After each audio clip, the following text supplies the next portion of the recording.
Yeah, you are fast. Faster again. I do be a bit late though. A bit early, my bad. Not late. Not late. That yeah. How is you, Maddie? Stony? I'm not. Just wait. Just you wait. A bit, please. A tad. It's just like I don't know.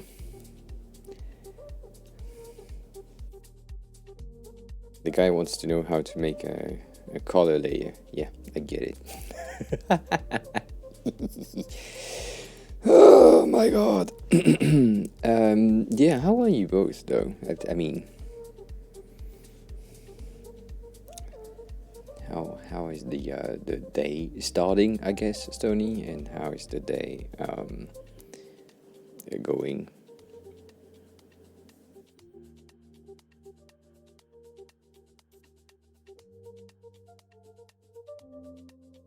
Yeah, that is a good question, Maddie. I don't know. Sometimes I ask myself the same thing.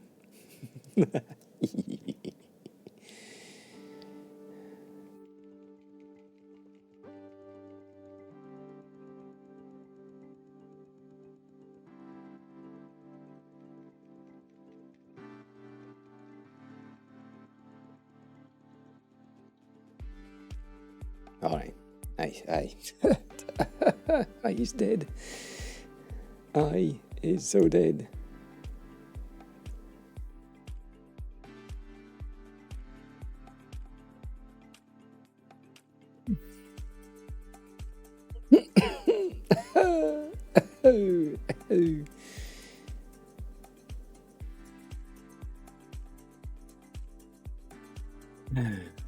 Anyways,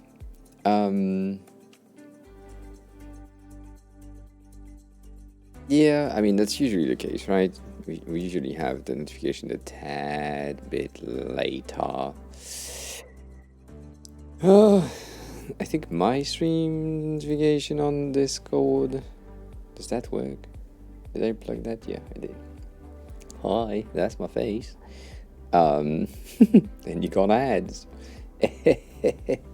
I am so. That is still not bright enough. It's a bit too bright, but yeah. So what's your question, Maddie? Let me, and I mean, while you are typing the question, even though I think you already typed it, I have a fucking ass sore throat, so I don't know how much I can speak. I also took some medicine that has some lidocaine inside, so I don't know if it's good to mix it with a bit of rum to make the sore throat go away. So I'm in questioning mode right now, but it's just fucking annoying. All that because I didn't wear a scarf when I went to buy the camera yesterday, so shit happens. Shit happens, but yeah, you can paste. You're good, you can paste. You can paste. We are, I think, good on the paste. Should be fine.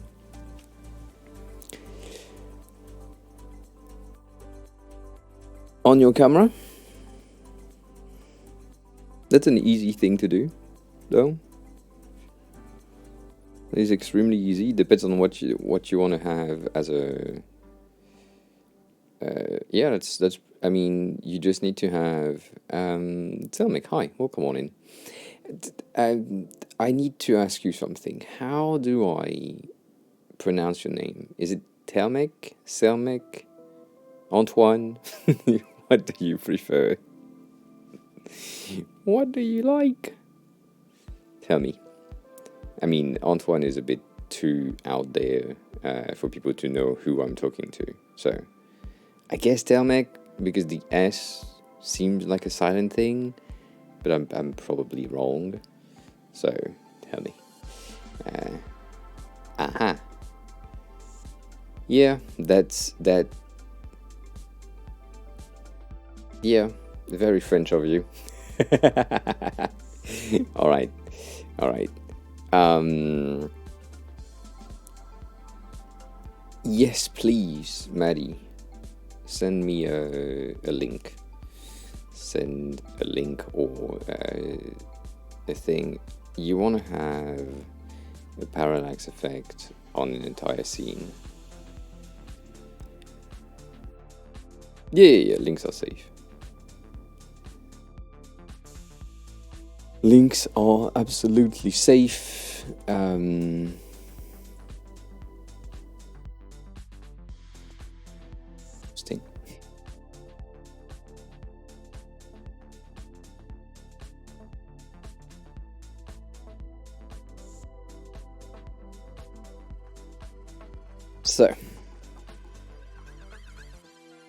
So that's a cool.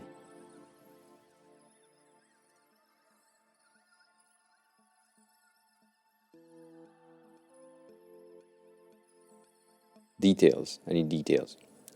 So the AU here is moving really, really slowly, and the rest of the content is moving way faster. Some things are static, some things are not. So mapping this to stream, menu, and all the other items that stick are things like sub count, recent followers.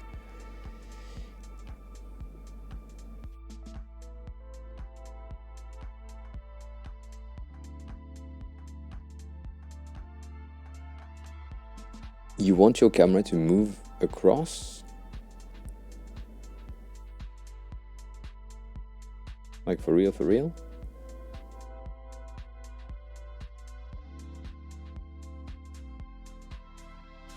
That's easy.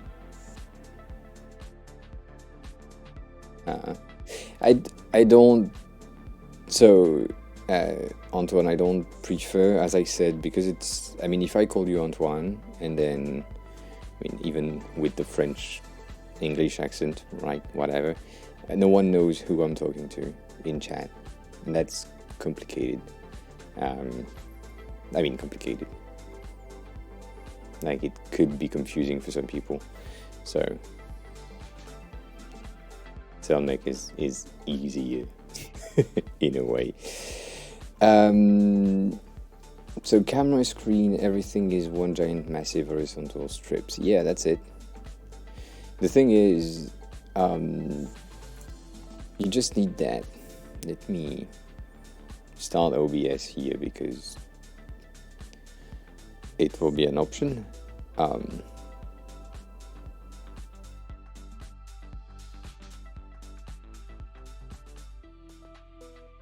Static elements reactive to the position of the horizontal part. What do you mean, the reactive? You have no information about reaction things.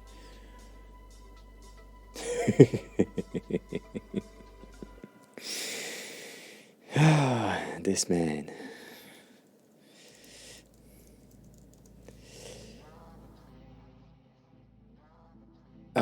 Do I have...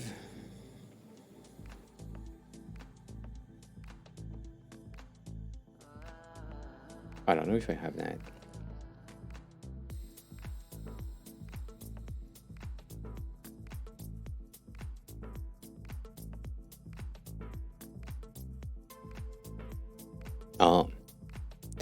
Yeah, that might be a tad bit more complicated, but...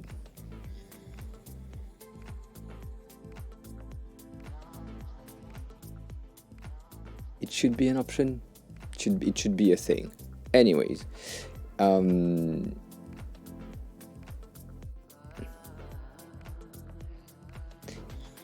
yeah, please, if you have like same thing, a link of some sort, I would love that. This thing, I don't even know. Oh yeah, you can see that. You can see how the fucking rendering of colors is weird on OBS. Whatever.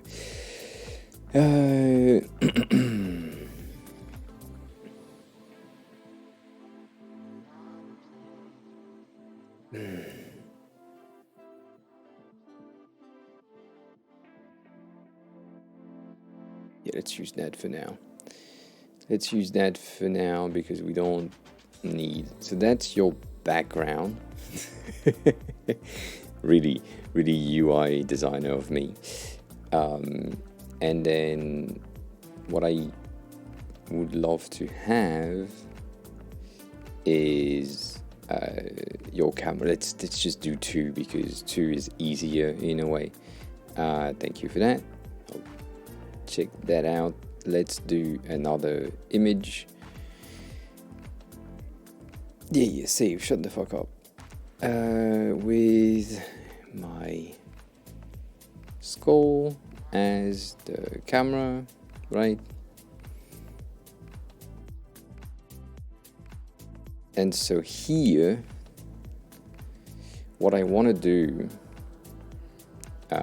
if I wanted to have the camera that goes across the entire screen, I would have a color source, like whatever, spacer, I don't know how I would call it, but that usually what will be my naming convention, like 80, and then the color itself will probably be at 0 in the alpha channel, just because we need something that is transparent in a way. And then that block and that camera block just need to be together in a group. And that group, so camera, right? That group here needs to have a filter that should be a scroll, which is right there. And so that scroll is supposed to be an horizontal scroll at, I don't know, let's say like 22 here. And then on this one, you have the same thing. You have a scroll that is going at maybe, let's say 40, so that we have a bit of a difference.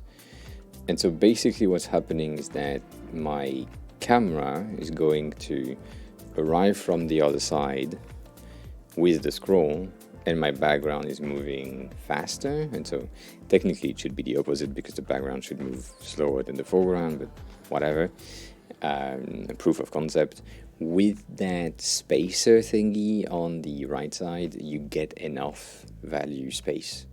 So that if that's the base that you're looking for, that's like how I would do it.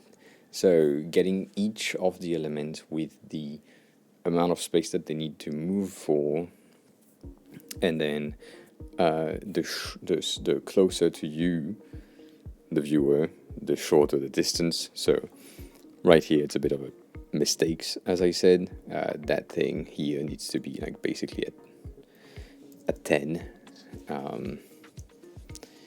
and that's more or less. You want to be able to stop it at certain positions.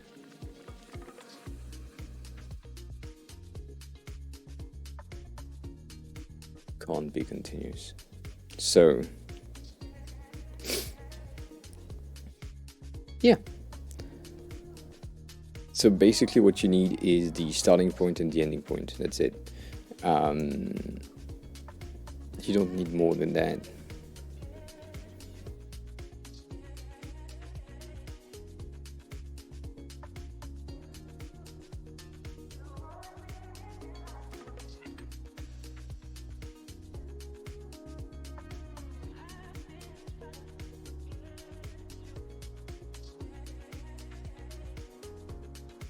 That is not the entire scene moving. That's 2 different scenes.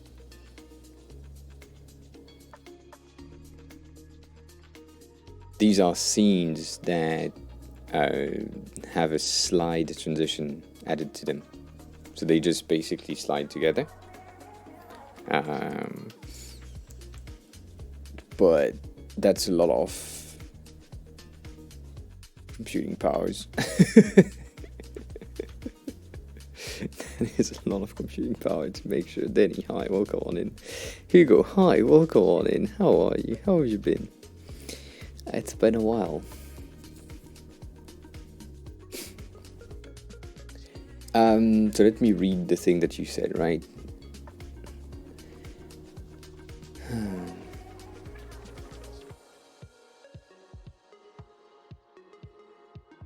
So basically you need, do you have a Stream Deck or something that is like similar to a Stream Deck where you can press a key and it does something? Is that an option for you? Or like a touch portal alternative, whatever. Okay, so if you have a Stream Deck, you can easily have with like with move transition, you could have a move value, you can have a limit width, you can not loop the thing. Yeah. Atom would work as well, and like you don't loop it, you make sure that it goes through once, and that's your base stuff. I would loop it anyways, but whatever. And then it's, yeah.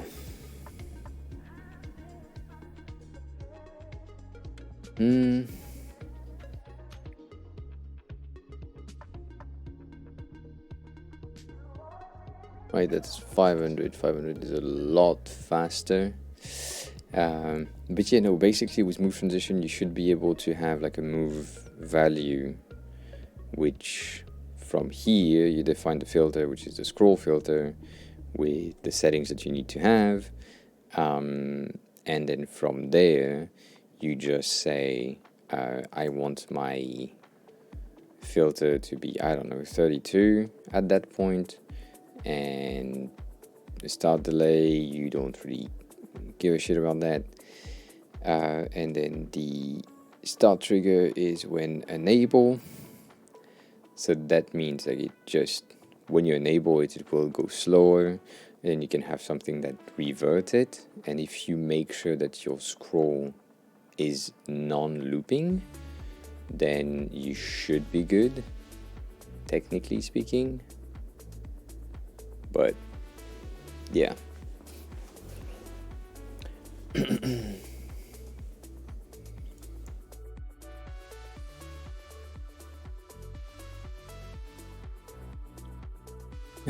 Side by side, both full screen, essentially.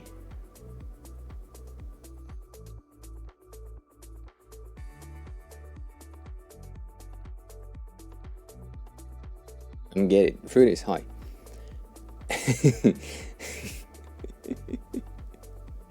Have no sound for a while. I appreciate the lurk. I feel like this is a bit of... the brain is not working at that instant. There is too much shit happening. Then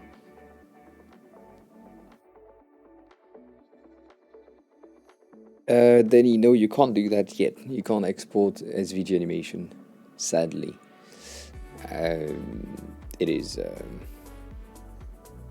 there is a badge for no sound, yes, 100%. But you can't hear me.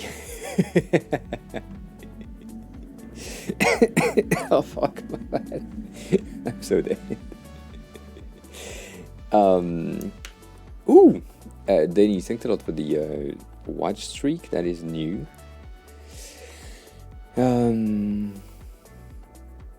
I don't think it's very challenging to do. I think it's a very easy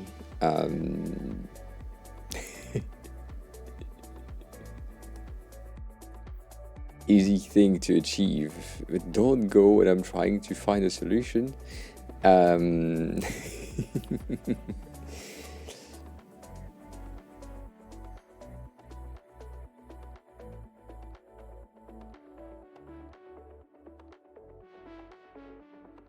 Does the sound break for you too, or is it just me? It was hard breaking right now. Or breaking hard on the music.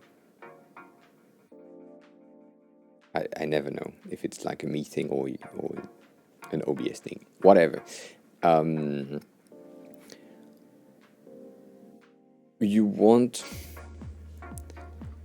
that, right? You want that transition, basically, that she has from scene A to scene B, but you want to have the camera that goes on top of something rather than stay side by side. Yeah. I mean, the other layer on top is basically what she has as fixed. So it's kind of easy in a way. But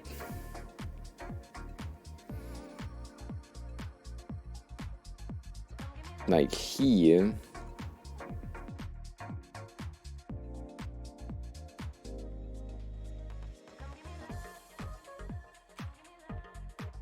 how fast do you want the thing to go? That would be a question. Because if you want the thing to move through, then it's a question of move transition between two scenes. That's it. And you don't need more than, I mean, you don't need effects, you don't need anything. So I get rid of that here, and it's on this one, I get rid of that scroll as well. And from what you just said, right, you get the camera that is outside, and maybe you get the screen that is here because it started before. If I duplicate that scene and I move that here and that here, I don't know, the transition has like a bit of parallax on its own because it's how move transition work. But if I put the screen here, for example, it creates that transition on its own anyways. So if I alter that screen like much further out and this one here, I don't know, they have like that teeny tiny amount of parallax that you're talking about.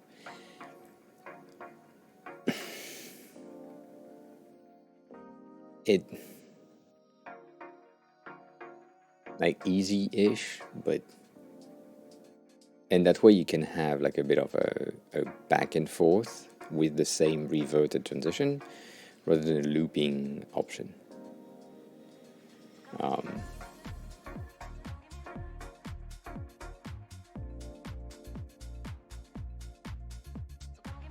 So you basically want this as you want to pan out to switch to the main content, and then you want something that does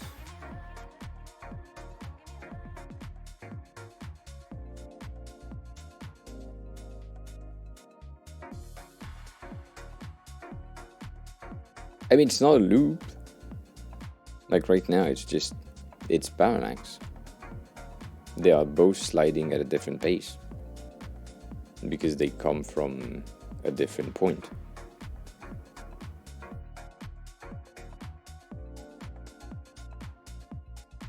Like I could do that if I wanted to.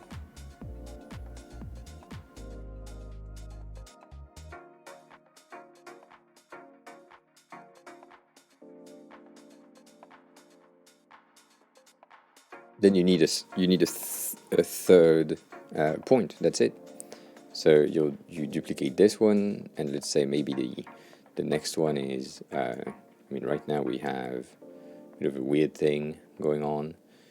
Let's say that this is going here and this is going here. I don't know. Right. So from here to here to here, that's your third point. Then you have your parallax moves. So in reality, if you get that placement like here, maybe this one is a bit too harsh right there. So right, a teeny tiny amount of parallax, but instead, or rather than getting your camera on the far right, you do that, and then here maybe you get that with the camera right there, and so that way you have your 3 points. So you start from outer nothing, and then a bit of parallax to go in, and then a bit of parallax to go out, and then you have a fourth theme, and you have all of your stuff.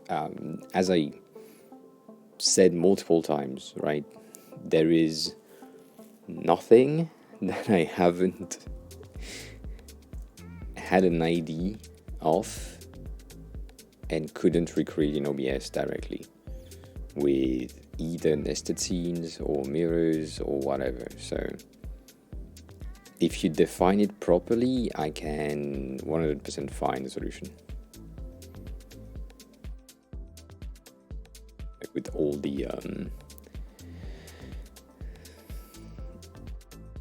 all the hubs versions of streams that I did, that is absolutely doable. So don't worry about it, like just define it. When it's defined properly, if you can do like a bit of a storyboard thing, that would be great. I know I have made quick storyboards to make sure that I have all the stages that I want. That helps a lot, and that defines the amount of sub scenes that you need if you want to do scene by scene.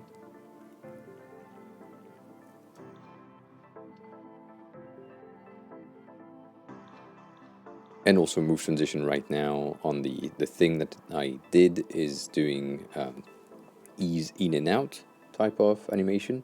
You can easily do an ease out so that it's slower and it has a bit more parallax at the start and less at the end, or you do the opposite of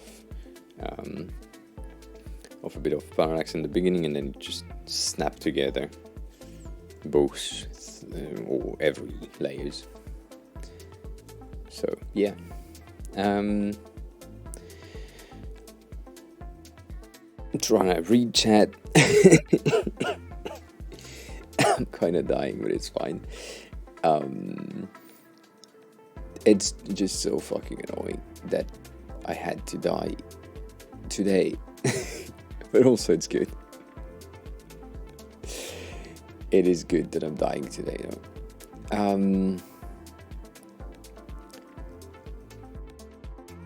All right. Then what types of SVG animation are you trying to achieve? Because there are a lot of SVG animation tools on the internet that are good enough for most of the animation that you could do.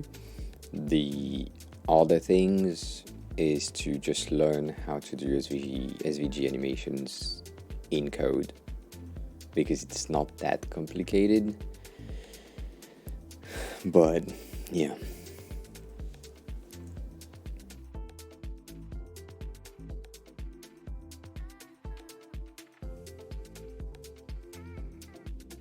So the blinking forward.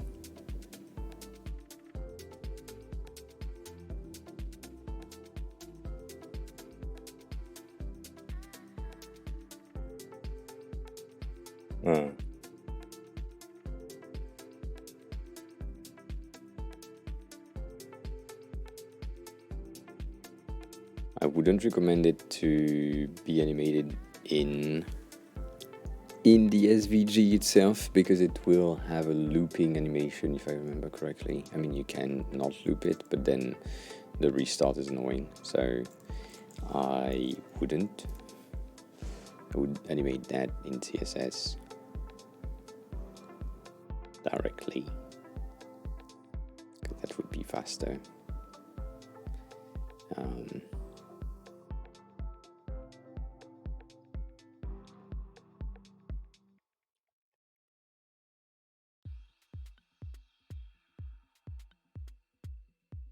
I think that would be faster. And now I'm fucking hot. What happens?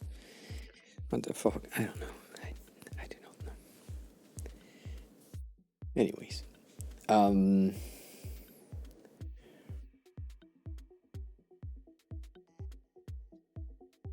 That the medicine is like hitting me so hard right now, making me sleepy as fuck.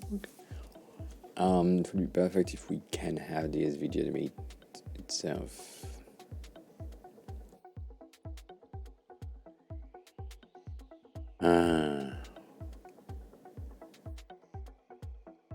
But that would mean it's always looping, which is not an. It's not a.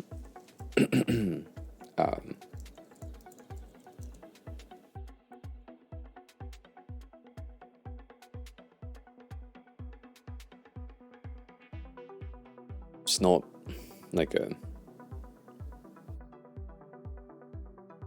issue per se.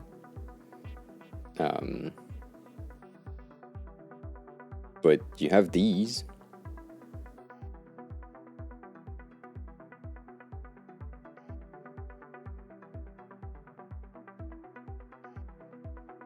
If you find one that is already good-ish, right? Let's say this one is good-ish for you. You can download it, and then you can edit it to make sure that it works for you. And it's a looping thing.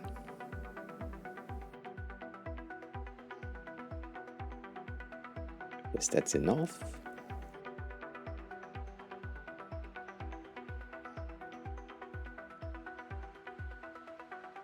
I don't know.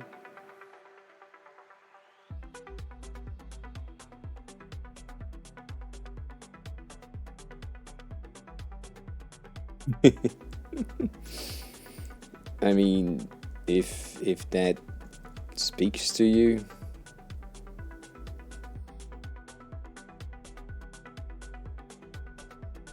this is not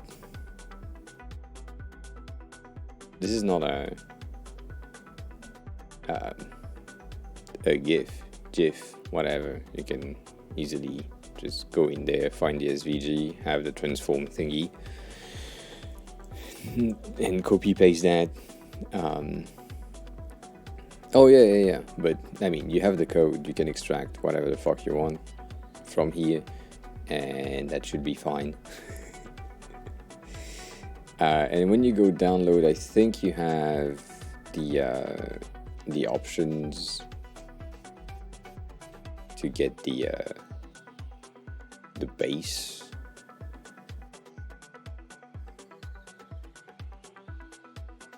I mean, even JSON, not exactly the best, but I'm sure Cat will come on. So dead. What the fuck? But yeah, I'm kind of sure that you have, or there would be things here. I don't know what the term is exactly. That's the fucking thing, right? That's the one you are looking for, but you want it to be yeah. The thing is, if it's an SVG based element, right? Let's go back to this one. If it's an SVG based element, you can, from what we know, which is pretty cool. Can you fucking open the thing? Thank you. My bad. The SVG here, which is the SVG code, you can copy paste it from here to here. And now I have my code with my clip path and all that shit, right? With the logi element, it's supposed to have like whatever. I can extract this thing, I think, if I remember correctly,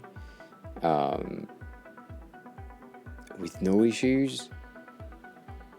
And what I would do from here is then transform the values of the transform here, because they have triggers, and then you can change that. And color is the easiest thing to change. Yeah, you can see all that. So easy. And so then you can change the values that are here and just edit the base code for that with no problem. And I don't remember if it's in the source or in the network or in whatever, which page things are, right? But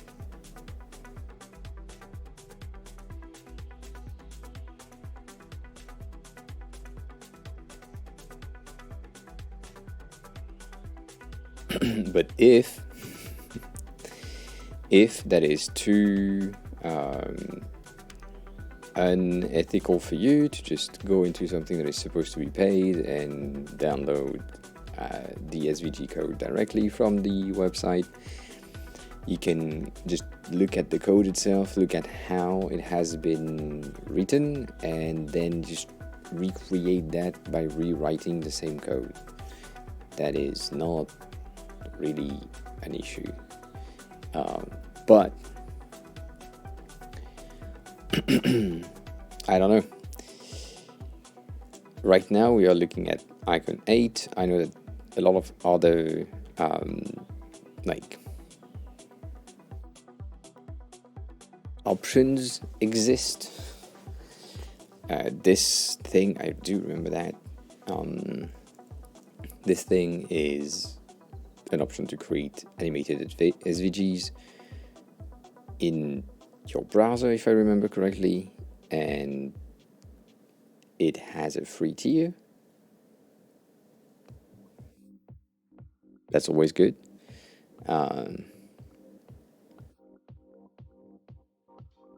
Yeah, and the thing that I'm thinking is, for example, if you have no animation on the bar, it's an entirely different thing. If it's not as rounded, it's an entirely different thing. As I usually say, code lines, syntax cannot be different. Like, you cannot say, this is my code 100% sure. If I wrote background black and you wrote background black, I can't coin the fact that I said it first. That doesn't exist. So in SVG animations, which are CSS based, you don't have a choice. If you want to create a specific animation of something rolling off, then you need to have a thing rolling off, and that's it. And you need to do it the way that it works, and there is maybe two ways, but you chose one, so that's kind of easy to go around. Low-T file exists as well, and I know that there is a ton of options if you go on CodePen to look for animated icons.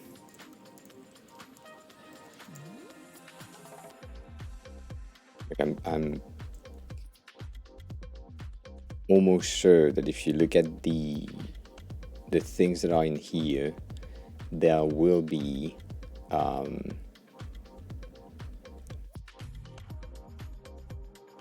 player,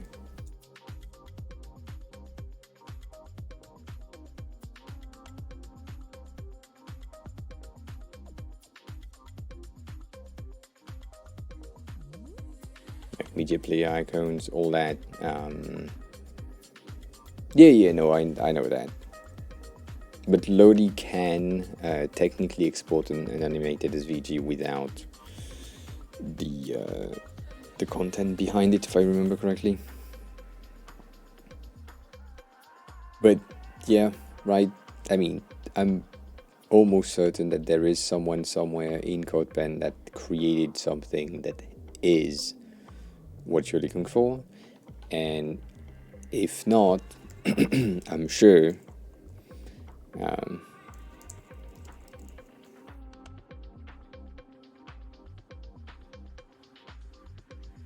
here I am like 95% sure that you can find animated fast forward icon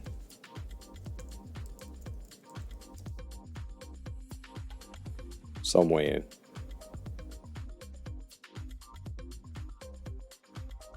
That will work.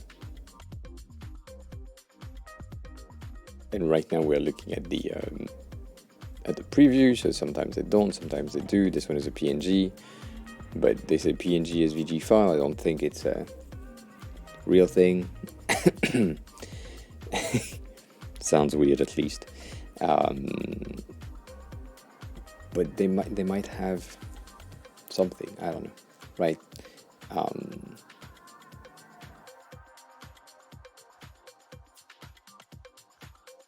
Yeah, you can also do that if you wanted to. The thing is, you will have, or you already have, options to get that thing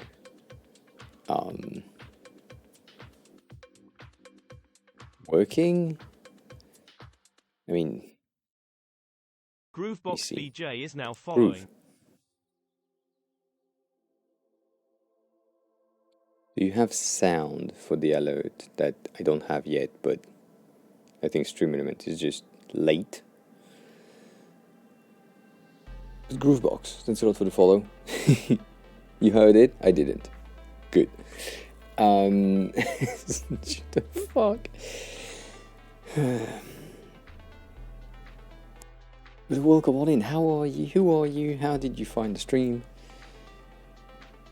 I hope your day is going great, or well, or whatever. Not whatever, I don't know how to say that. Let's say you're looking for the SVG format right here, right? There are some base 64, what the fuck? There are some options to get the SVG, and you can easily recreate something, right? If I do that, maybe I put it outside.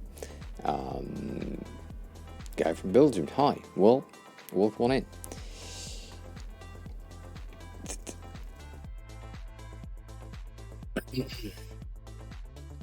Right now we're trying to butcher something in Figma. It's not true. I'm trying to see if I can get something that works in a matter of seconds. So what you need here for the icon, right, that we're talking about, it's basically that.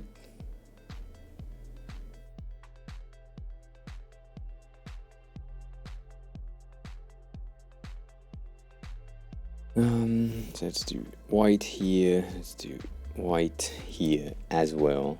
And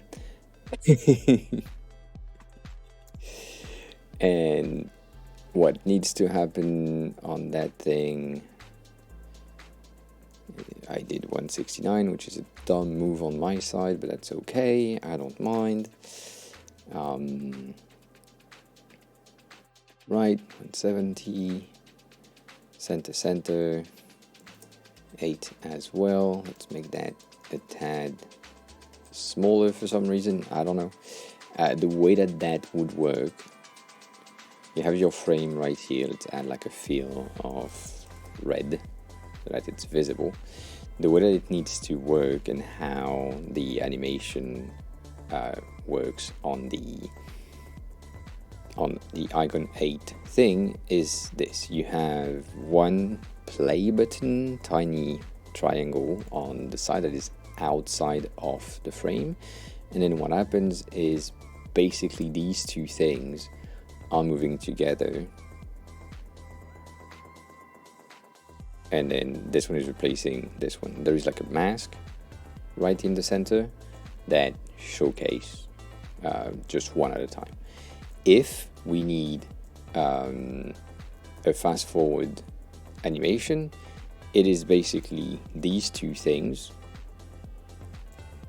at, let's say, to -16, so that they are a bit aligned ish. And then here you have two options. You need, I mean, you don't need, like you have that outside of your frame.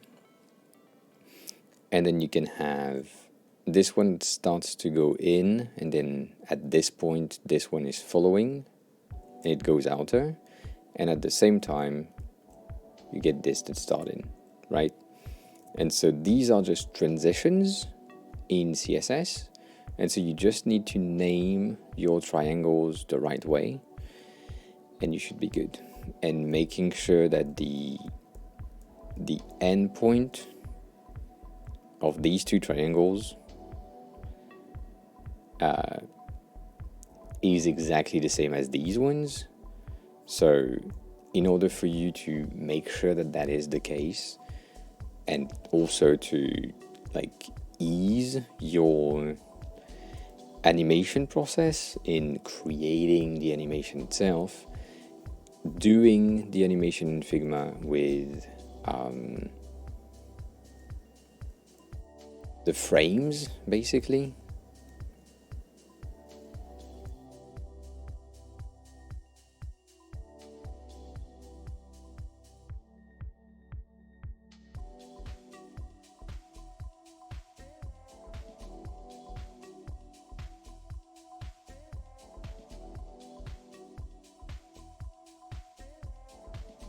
Right, this is not exactly true, but like, let's do that. So this should be here, and this one should be here. And now what we need to do is make sure that this one is named first, so that we are 100% sure that first is always at the same place. This one is second, or just 2, because I'm lazy. 3 and 4, so that's, we have all of our triangles. Or initial. What is that? Oh, yeah.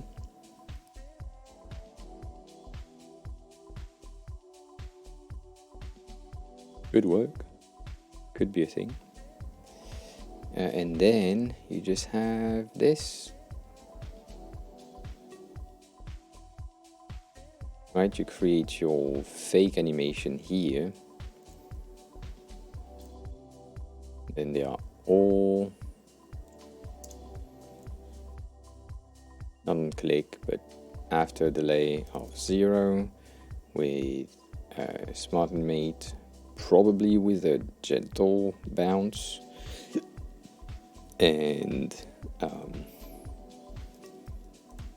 after the time, the last one though is not an after delay. I mean, it's not a smart animate, it is an instant, so it just goes back to the initial state. And that thing right here,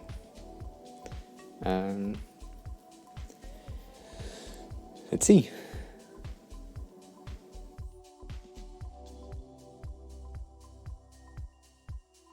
I feel like one of them didn't go through.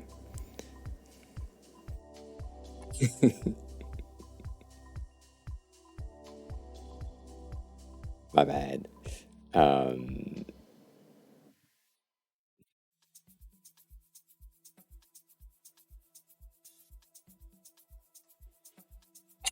don't think you will do that. And this is weird. Like this one needs to move a bit, I think, in the inter, and then maybe these needs to be here.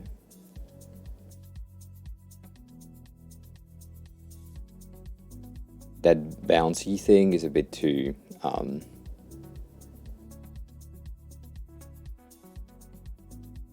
weird right there. I think that this is going too too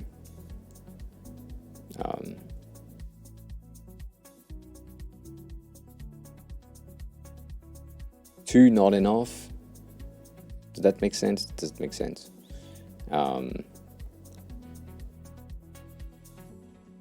That's easier, to be honest. This is not for you, White Panther. We are trying to figure out a way to generate SVG animations and ease the designer to dev process of making sure that the dev has all the states to know, like, the transition points, the starting points of each sections and all that. More viewable icons, what do you need? Kay, hi, welcome on in. But for you, White Panther, because I kind of, now that you are here, yeah, details. Like the idea is just, frame 1, frame 2, frame 3, frame 4, so you have 4 states, whatever, and then it just does the thing. Like, technically, if that was me, I would do that. I would stack them, like, way stacked, so that the animation has a bit of a teeny tiny. You can kind of see that they expand themselves when they arrive in the center, a bit, like a bit. That's because of the bounce. Anyways, for you, White Panther, because I needed to show you that, we have these done. I mean, done. We have done these. So right now, and I did the change of font that I told you about earlier, and it's not as good, so change that. The font that I used for the headings, like page headers and like body text, could be replaced. So right now we are on Inter. Inter is a bit wide, so you could go with Lato. Lato is fine. It makes the text a bit easier. Anyways, we have that teeny tiny animation that you already have with transition dark to light. We have the scroll. These cards have a bit of a blur effect, and they have a neat transition right here, transition here as well, with the hover effect on that, and then wider card that you use for mobile, which I think is a good idea. And then the last detail that we have is this, right? This is good. You need to pay for Turbo. I don't know.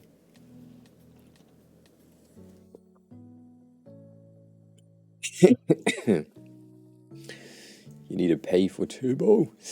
And so, what?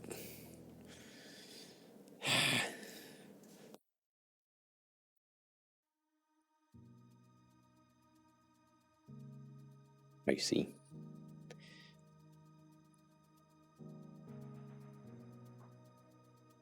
Yeah.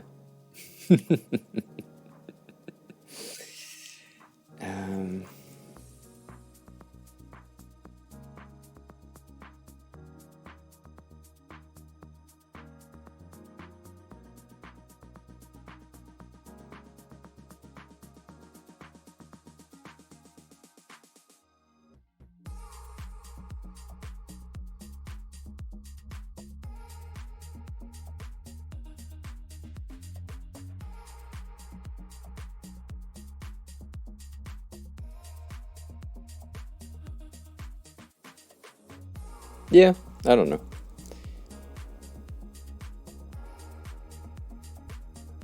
It's a nice detail type.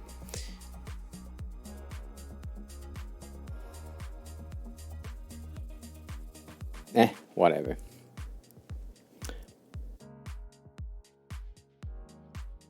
Right, Goofy, hi, welcome on in. I wish I didn't. How are you? How was your day? How have you been? All that. You know the questions.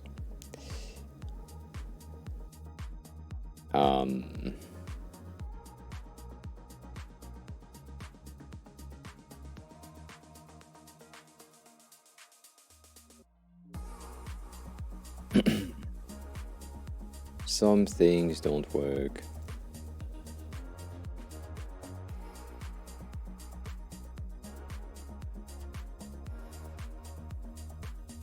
Yeah, that makes no sense, or less sense at least.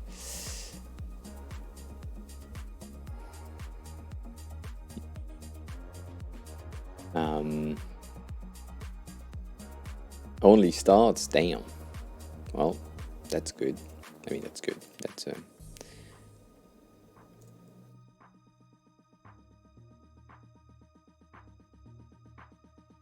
Hugo K. Bernardo just resubscribed for 13 months. I don't have the sound, and that pisses me off. Hugo, thanks a lot for the resub for so much. But you heard it, so that means that I didn't. Did you hear that? I don't know at this point. Meaning that me need to have this on, and probably, I guess, this on as well. Yeah. Nah, we'll see. If someone wants to follow so that I can check it out, blow my ears out. Yeah, but thanks a lot for the resub for fucking 13 months. That's a lot, and thank you for the post check. Appreciate that.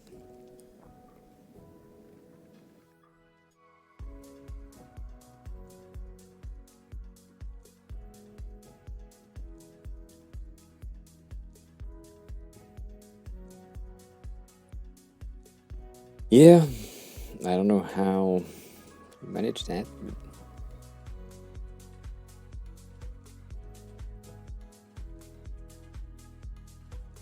nah. My bad. That.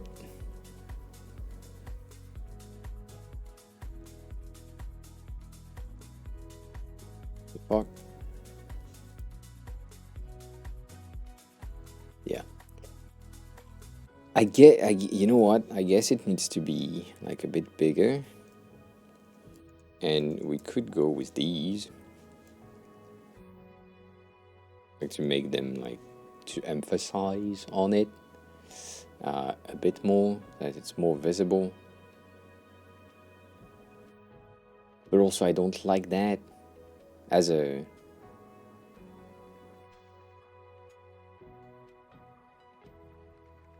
I kind of want to create something that is annoying to do just to piss her off, you know? Create like a fucking annoying animation. That implies a lot more changes, which I don't mind, but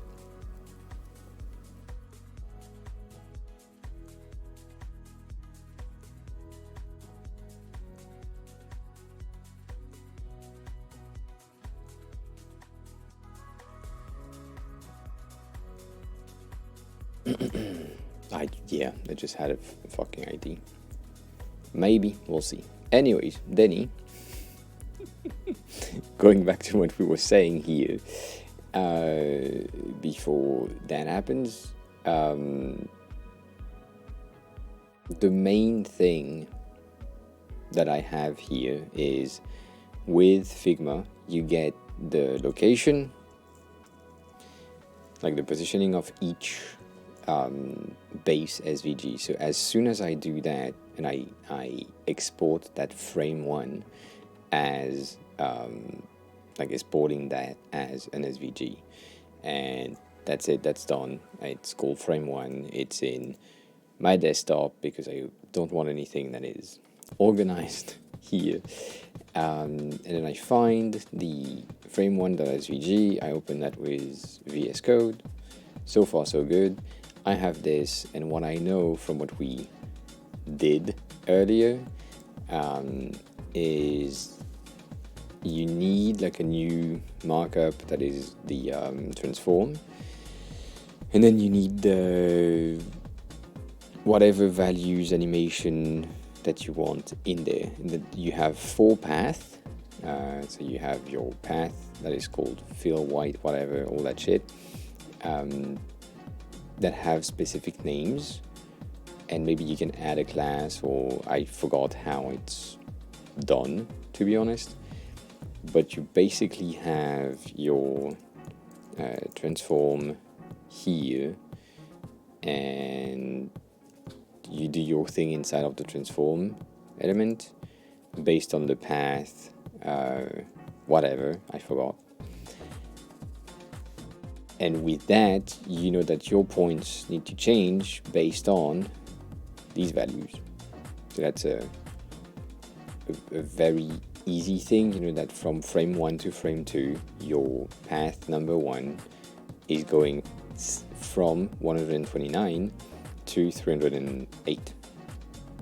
And so you can do that. What's that?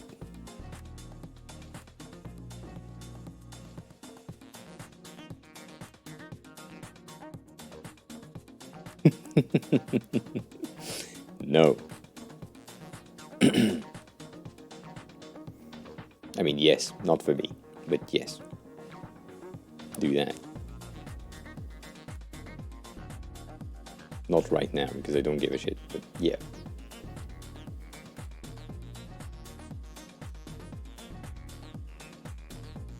That's basically it. You just know that you have a transform that push this one here, and then this one there, or the opposite. Oh, by the way, that could be interesting. If we did that.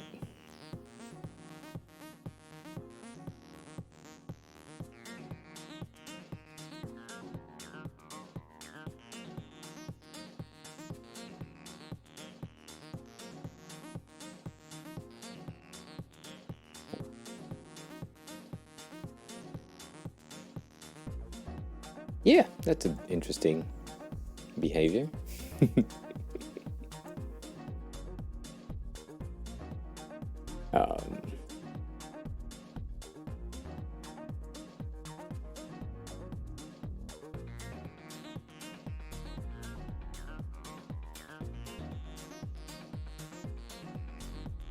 Yeah, it's a clean animation. It's a clean animation. I wish, to be honest, I wish. I wish we could, but we can't.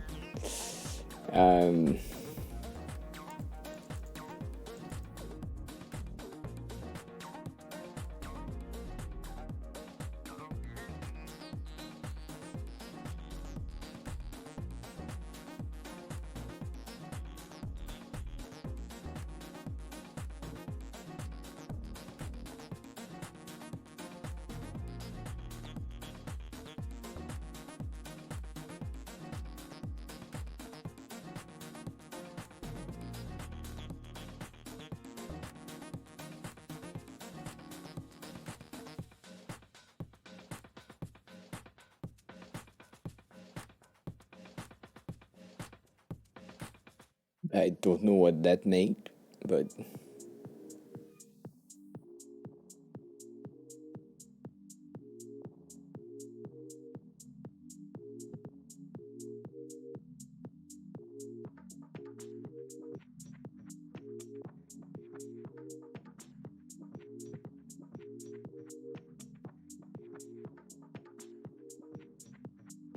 maybe that works.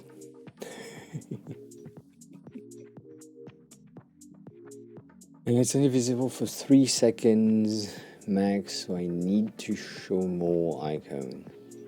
Oh, you meant you need the icon to be visible longer.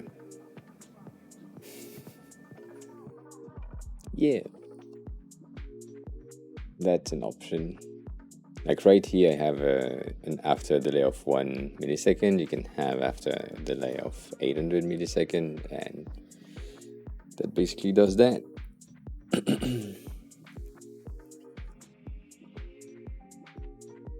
Right, so it stays here. I should remember the icon I have. What do you mean it's too slow? You can change the pace if you need to.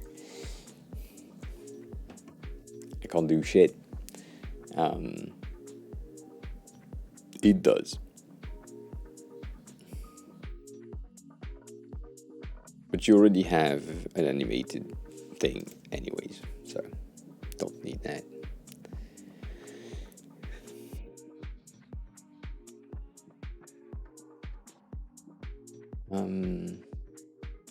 Why? I mean, you don't need it.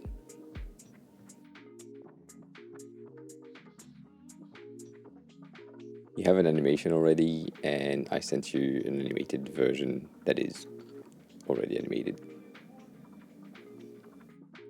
No, I won't dump that on. I won't dump that thing that is absolutely not clean on a file that is supposed to be clean. No. Yes, Danny, I'm reading your previous messages.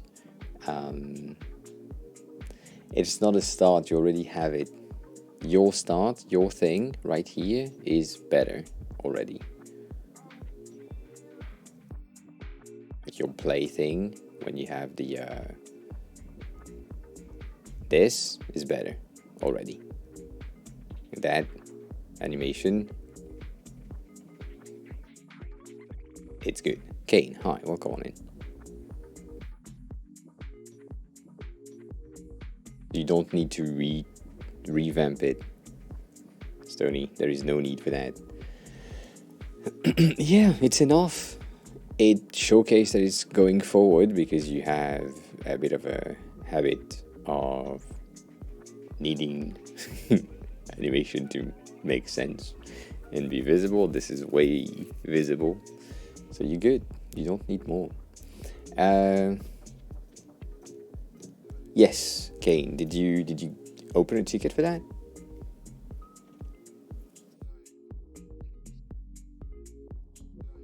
So maybe just Figma fixed it, right? Maybe. 1 second. Do I have the time on that one? Yes, 17.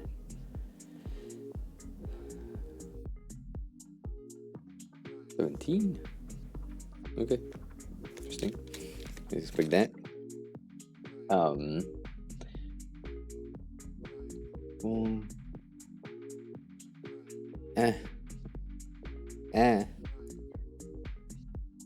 If I die, I die. I don't care. It's fine. It's sore throat medicine. Worry about it.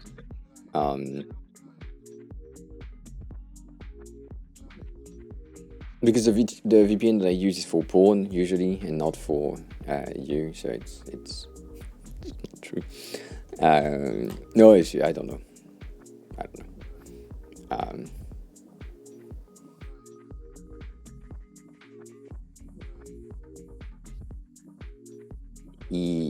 He works for Metify right now.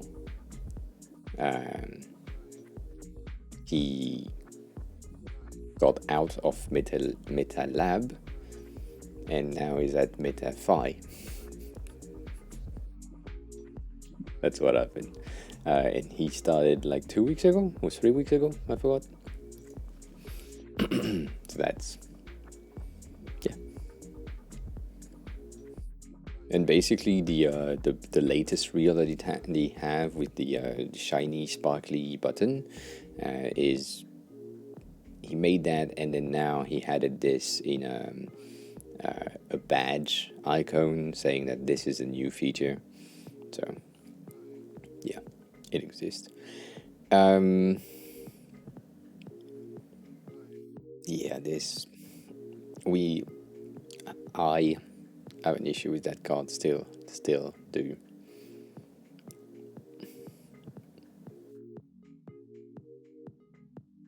So, Stony, from what I saw,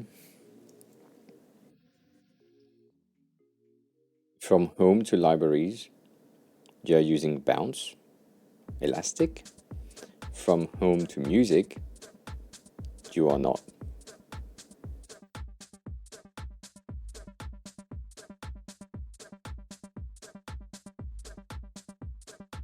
I want to know why, because you changed that yesterday.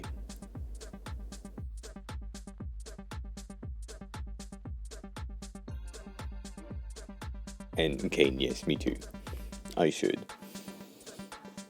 And I'm kind of trying, I mean, not trying to, but starting to, because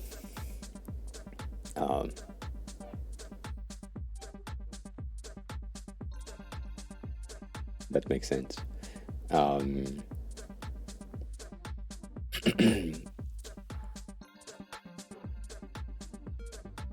Basically, in the newest thing that I'm trying to create, right, adding a bit of fun stuff here and there. This morning I added a rim of highlight around the buttons when we are on dark mode, and trying to see if that can work and can be done easily. So yeah, that's the fun part.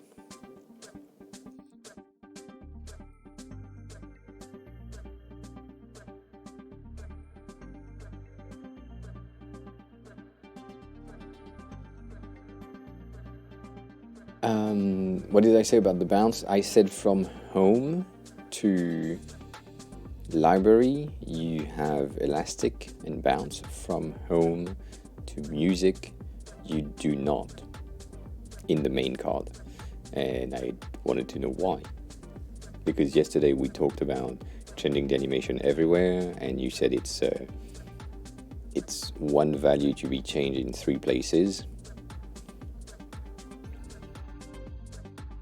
And I was expecting you to change that in 3 places.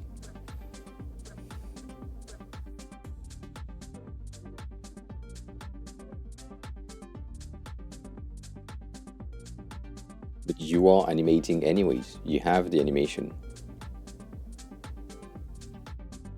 I mean, it's not... It exists. The card exists. I'm just talking about the card. I'm not talking about the content. Don't give a shit about the content right here.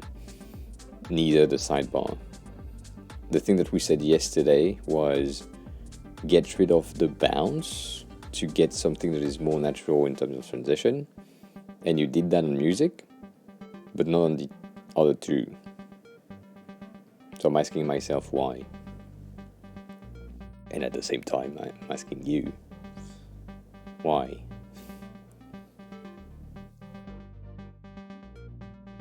Like, it's better without the bounce than with the bounce. That's what I'm saying.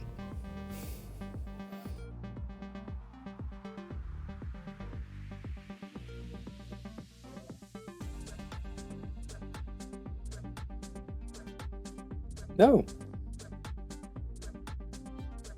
No. I did the springiness at some point because it's a Figma thing, but I didn't. In the transition that I did, we don't have these bounce anymore.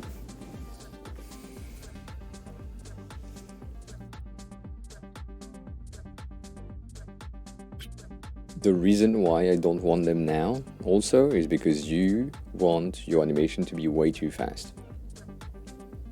And unless you make them 3 times longer, I prefer ease in and out.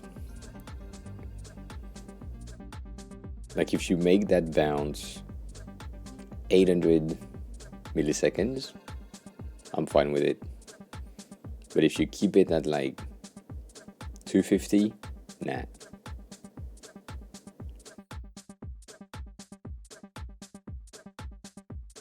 Robin Spy, hi. Because, I mean, everyone wants to kill me after I roasted their things, right? That's what happened.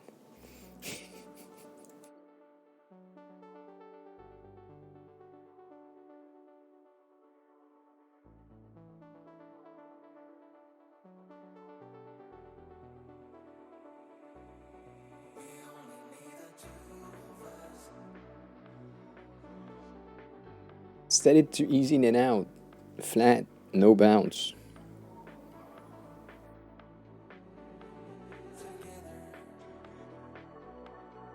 I'm not talking about that. I'm talking about the main card. I feel like you're changing the sidebar, not the main card. The main card is what pissing me off. I don't give a shit about that. It's bad because it's not the same on both. So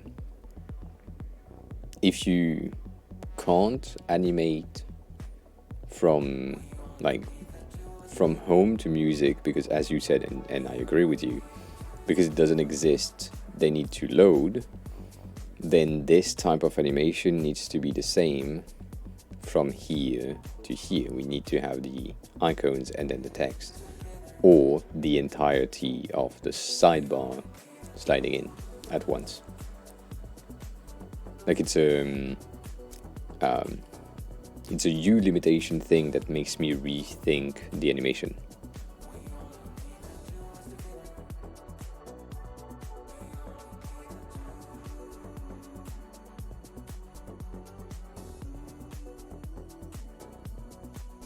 Like,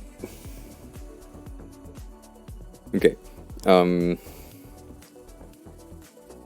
can you make them 2000 milliseconds? Like long ass, or maybe not 2000, yeah, make them 2000 milliseconds. I just want to show you what happens.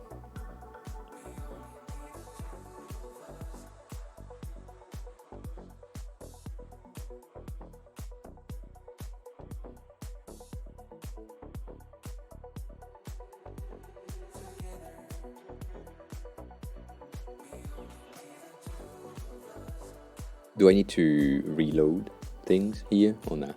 I forgot. I don't think so. No? Yeah. So. Yeah, that's what I'm talking about.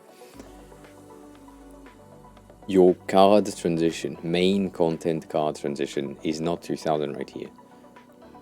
Right now you're only changing this. I don't give a shit about the sidebar. At all. Like the animation here, I don't give a shit. What pisses me off is the transition in between home, card, main, and libraries that bounces, and home and music. By the way, I like this dark theme way better. That is more flat, more ease in and out. That is a way cleaner transition from home to music compared to home to library, because of the teeny tiny bounce that you added on the main card. That's it. That's the point. Welcome back, Alma.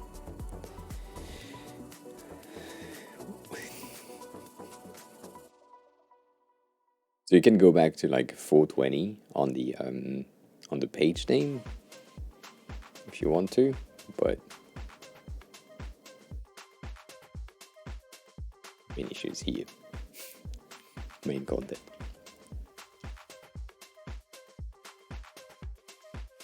Salma, now that you're back, kinda.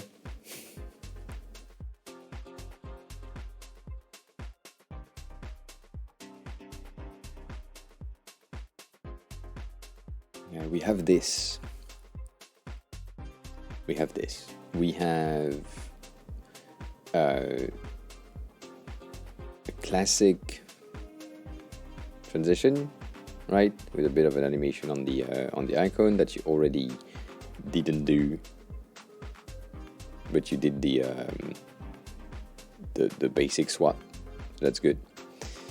We have cards here that have background blur, like a bit of glass effect and transparency of the black on hover for desktop, and these ones for mobile, which is what you did. So that's really cool. Same thing here. Like bit of an effect right there, and then we have this highlight on the thumbnail, and I kind of want to have something on the button right here for I don't know, something.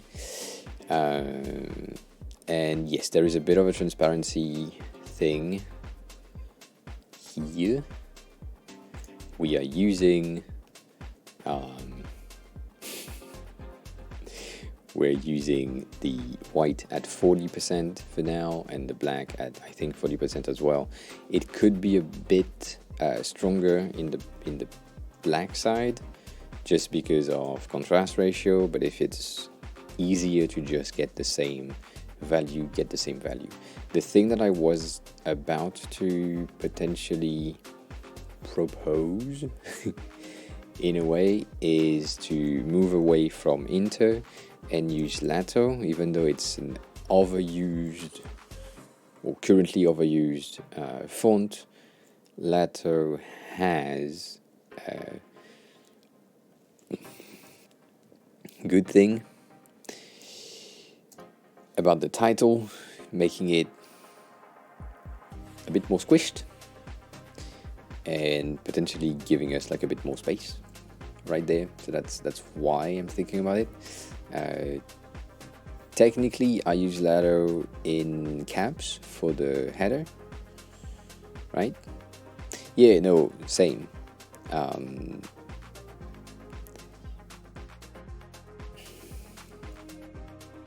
don't know if I have it.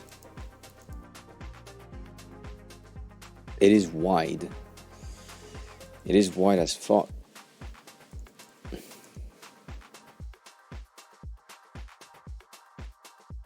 We can.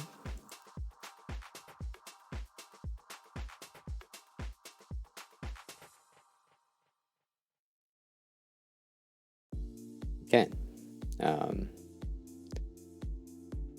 I was thinking about Fira code because, right, you know, we use that. But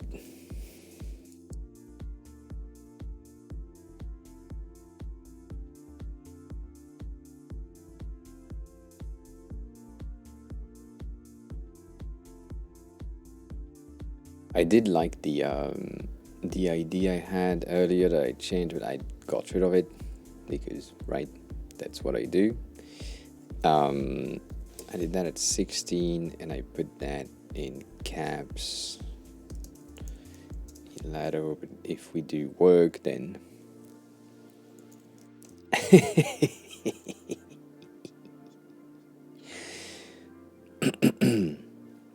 someone needs to sub, if I do say so myself.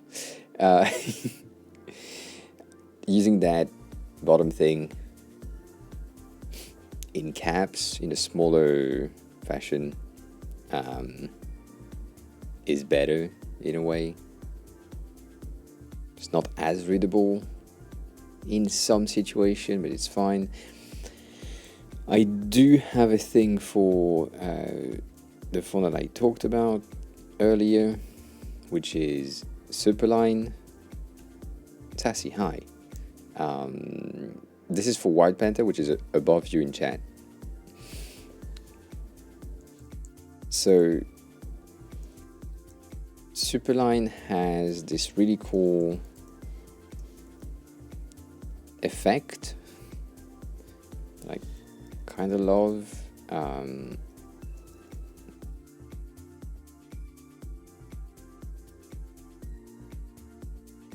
And it basically brings, it adds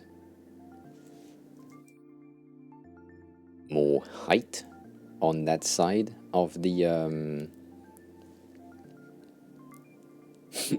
damn. my bad.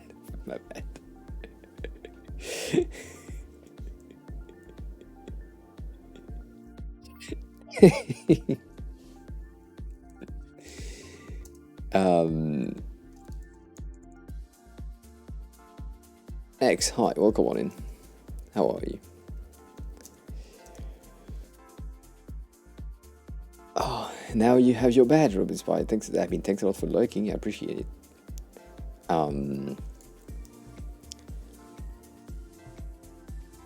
And the thing that I like with this one is because it's hashed lines, you can basically have that at 100%, and it just gives you more height and more feeling of the screen when you put them like side by side.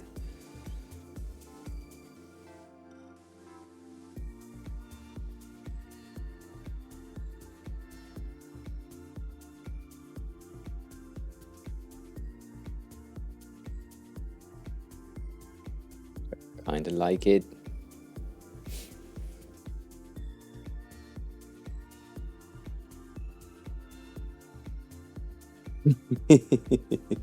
I appreciate the bandwidth. But X, how are you? How was your day? Yeah, I get it. It has more thinness and more details here and there. But as I said, I'm not entirely fan of this, mainly because we did this. We worked on that. Yes, you are 100%. We did that design a long time ago with Superline and High Rise, and that's why it's a coffee font, coffee-related fonts. So I do love this as a red pink, compared to yours, because it's more of a raspberry-ish pink red, so it's a muted red. I like that better, but that's a personal thing. But yeah, it is a coffee font, and that's one of the reasons why it is now like linked to coffee on most of the thing that I do, like tall condensed font, specifically with these details right here. It is a very coffee based thing. So I'm not entirely sure yet about the fonts. I had a lot of research done. I also wanted to showcase that of I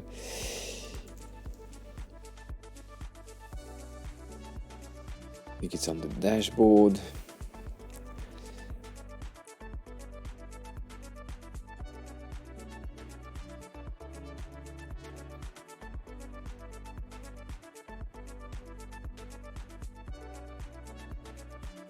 Right, I don't want to say that this is close to what we have right now on your side, but right, I have right now we have this thing that is just weird, but right, it's have this. We had some effect on hover on the cards, and we have the same. Or at least we had the same hover effect on picture, right? While hovering, getting the colors. Same thing here. While hovering, having a bit of a highlight, and then I have my buttons at the bottom, right? All that. I did that a year and a half ago, and I never published it because I'm a lazy ass, and I already have one Webflow project live, and I can't use a second one, which is annoying. And there is nothing in there, right? I mean, we have card for contents and design for shit, but that doesn't exist. Anywho, that combination of fat ass font here with script, that's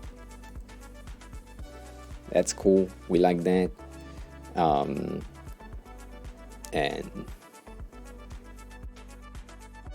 yeah, I don't remember what the fuck I wanted to say for that. X, let me read what you said. You said, issue the first name.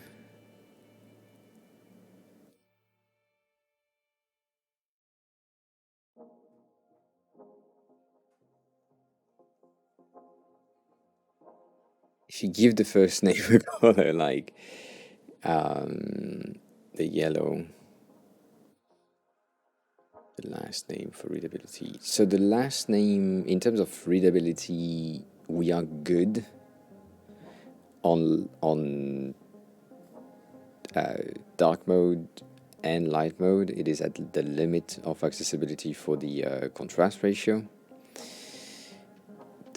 But I can, yes, get that with more colors. Khalil, hi, welcome on in. TG_Khalil raided my stream with 9 viewers. I have sound now. Welcome on in. Hi, if you don't know me, I'm AOA, I'm the helping designer. We are currently helping White Panther in chat, kinda halfway through on their website redesign. And it's a font discussion type of thing. Aiden, hi. Hi, bye. But yeah, for some of you who don't know who TG Khalil is, he's a co-working streamer who does long-ass co-working sessions from really early in the morning, our time, to really now in the evening. So if you wanna co-work and if you do these types of things, please go check Khalil and yeah, enjoy that. I appreciate the rate. Welcome on in. I hope the stream was good and all that. But in here, we do design stuff. We also do OBS thing. And right now, we do design help because design help is fun. So let me go back to chat for a second.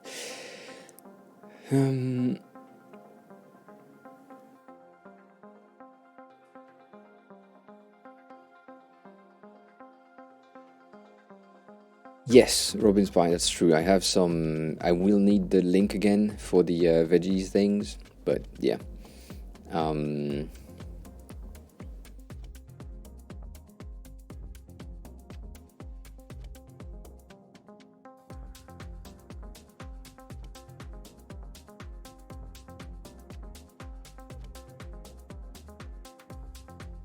Okay, good.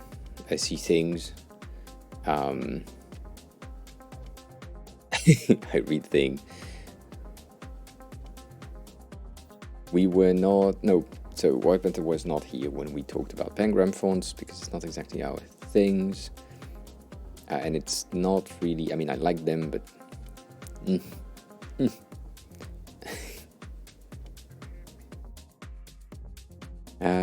Rosea, hi, welcome on in.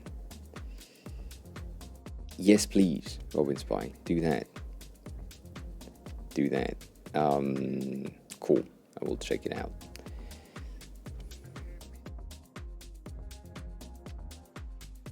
So, I caught up with chat, kinda. Damn. So here right now, at that instant for me, Stony, welcome.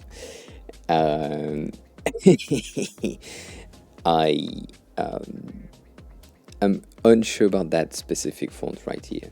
Having sans serif with a script on top of it could be interesting, but also for readability and accessibility discussions, as Salma is, it is a bit or not recommended. So for now, I will try to avoid it. We could still have it in the details that I like to talk about. Is the creative market font thingy. There is a very specific, I think it's called Tangerine, or Clementine. I always forgot, but it's a pairing duo font combo, and I probably liked it. One second. How did I log in on this one? I don't know. Let's see.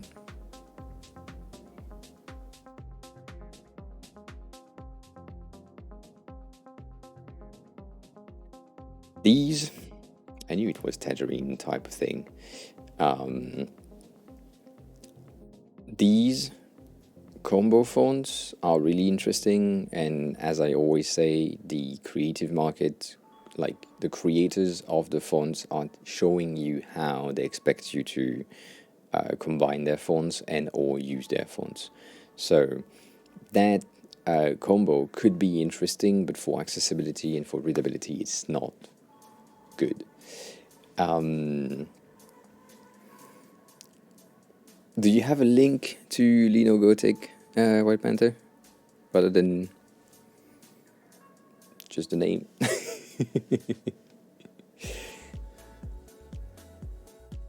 Oh, my bad.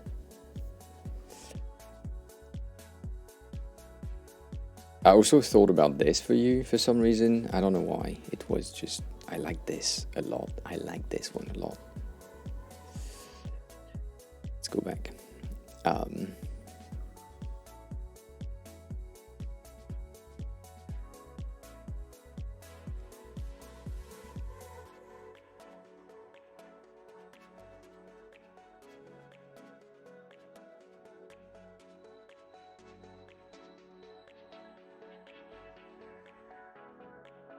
Oh, this. Yeah, similar.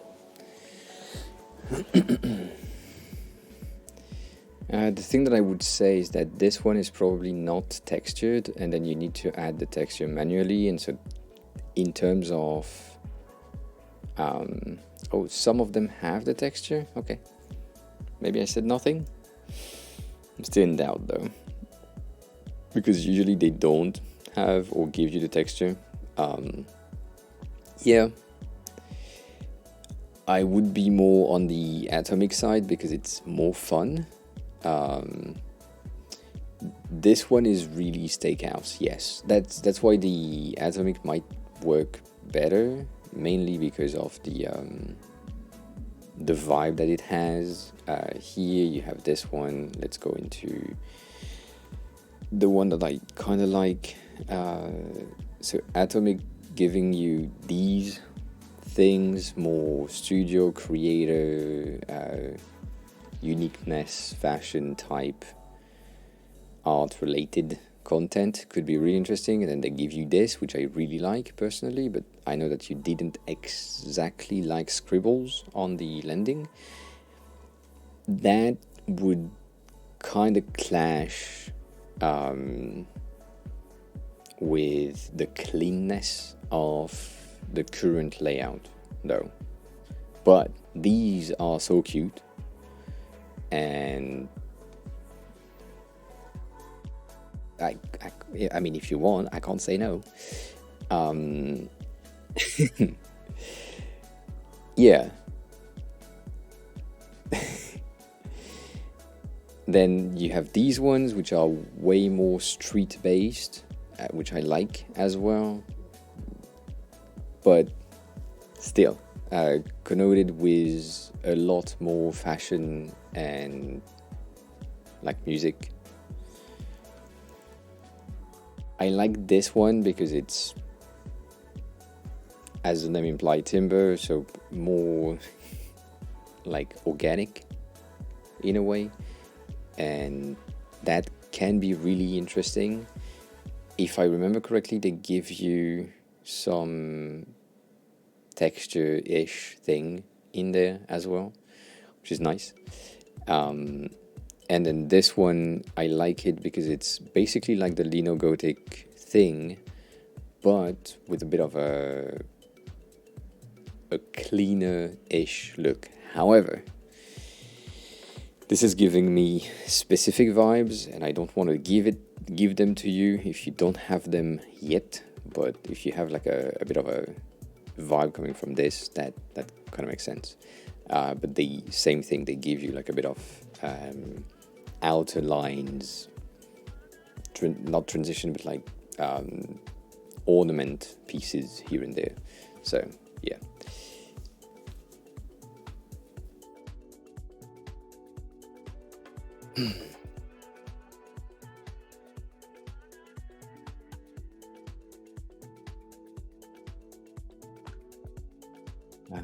do I have? Dynamic. Honey Katani is now following. Honey, thanks a lot for the follow. How are you? Who are you? How did you find the stream? Welcome, hi.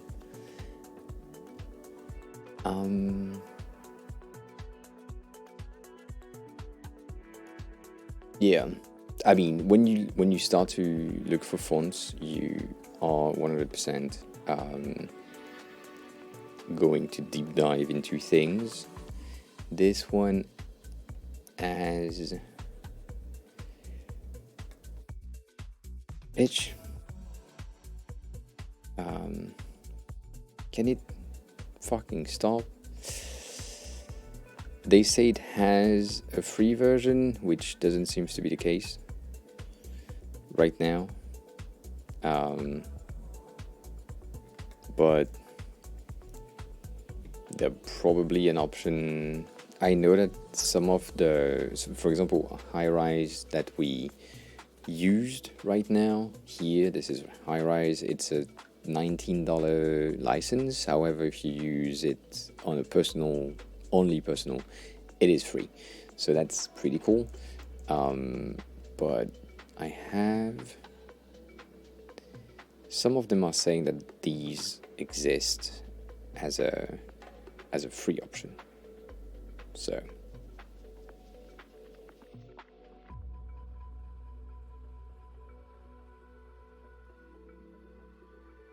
could find it. It's not that expensive. Like a full pack for 18. That is extremely cheap. I have a feeling that I bought it before and I forgot about it, which is a very me thing. No. Don't kill me like that.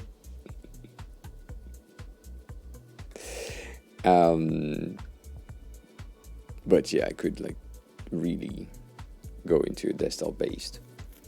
Just buy that quickly. $18, pretty easy, just for me. Anyways, I like that idea. I also know that fonts like this exist in a free version. Like similar fonts, not as detailed, not with all of the add-ons thing. The one that I use on my Webflow thing is Housekey, and Housekey is still grungy but a bit more polished-ish. It's more of a wedding font, I would say, and I mean we like it, but right. White P4NTH3R just resubscribed for 2 months. Fine. Give me some money. Thank you.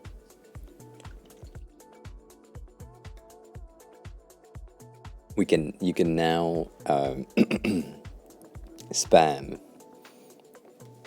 my shiny eyes and shit in other people's chats if you want, because that's what people do.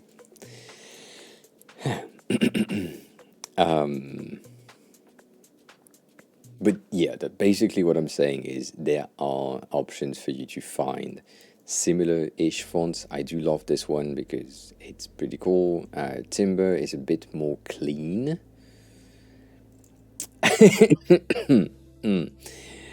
I know you didn't, Sassy. I'm 100% sure you never spammed a shiny somewhere. But yeah, this one is really has a very specific feel to me. It's it's not as good.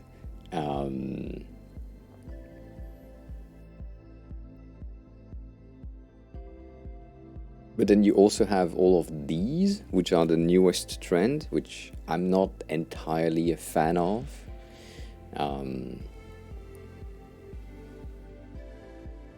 Right, these are the newest trendy thing, which have interesting alternate letters, and so you can use the regular A or not the regular A, and it's interesting, but I feel like it's overused in a way. And then that is also a thing that I absolutely forgot. This is also part of a bundle, and usually when you find like bundles that are pretty interesting, you can like pay the price of one font and get 20, and that's cool. But this is weird. This specific one is weird, and I keep it as a reference. But right, Bison is cool, but it's very cool, very close to high rise in a way, right? Like it's a bit more square-ish on the S side.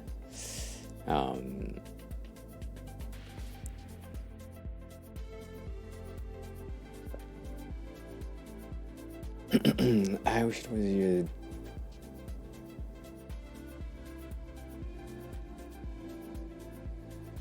that is true, but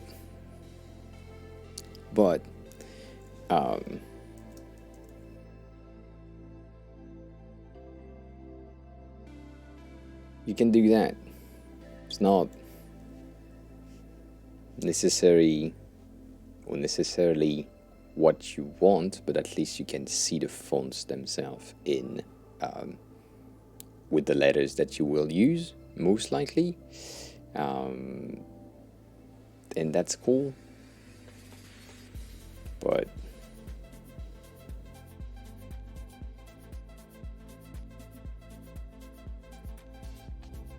a bit defined, and as always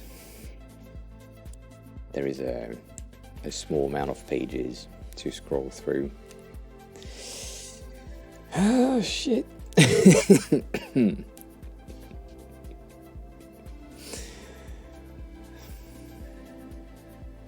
But specifically what pisses me off is that they don't have like font traits as filters, and that makes no sense to me. Like if I'm looking for a font, I'm looking for a Gothic font, or for like if we're going for Atomic, which is more of a graffiti type, but you can't filter past the first one, and that is just making no sense to me. Filter to favorites? What do you mean? As in my liked fonts?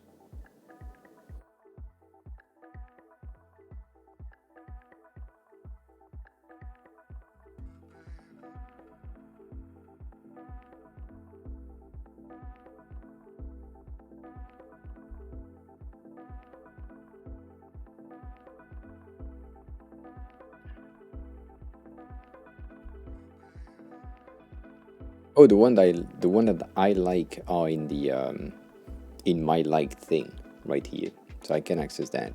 But yeah,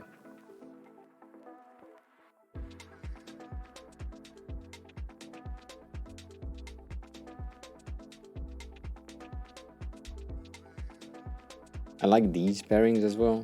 Like this is fun, but that doesn't work with you. I mean, it could.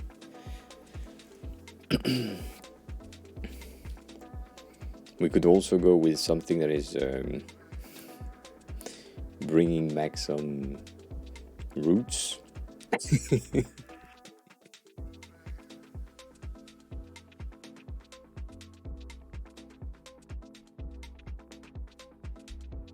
Like some Indian roots, or some other things. I don't know. I think this was on my Twitter, in between cheeks. Let me check.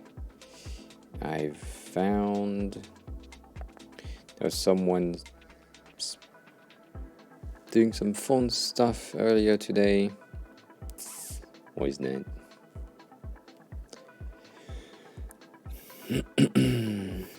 today or earlier yesterday. There, I like that in a way.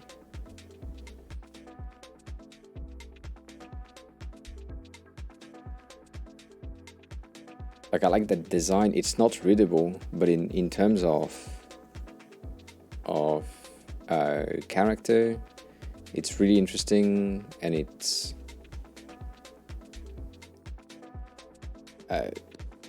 like, how can I say? No, it's not noted, but it has a bit of a signature trait that you will recognize forever. It's like, I don't right? Let me give you another example.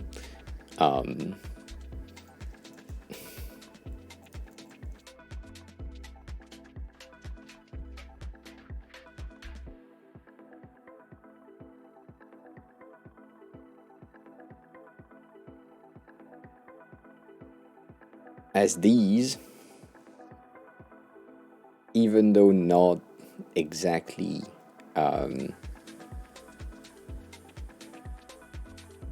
readable, if you know, you know, if you don't know, you don't know, but right, they are associated with some things. So we do like some connotations here and there. I mean, this one is associated with black metal. This specific logo is something else. I can't really show you on stream because TOS. But fonts are really interesting. Let me just say that, right?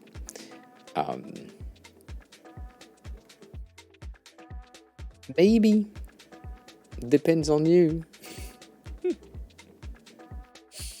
It depends on you, but yeah. The main thing that is annoying right now is most of the fonts that we have on popular are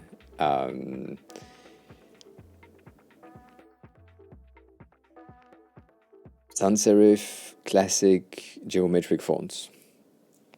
So annoying. Widwick. I'm using Arc browser, so it's arc.net. It's pretty cool. It's a Mac only browser right now, sadly, but it is a very cool thing. Like these, right? This is new. This is from today, basically, or yesterday, and the fonts have a bit of a character, a teeny tiny amount, but it's still a very startup, newest generation design. And I kind of want to avoid that. It will work, but I really wanted to have something that is like with characters.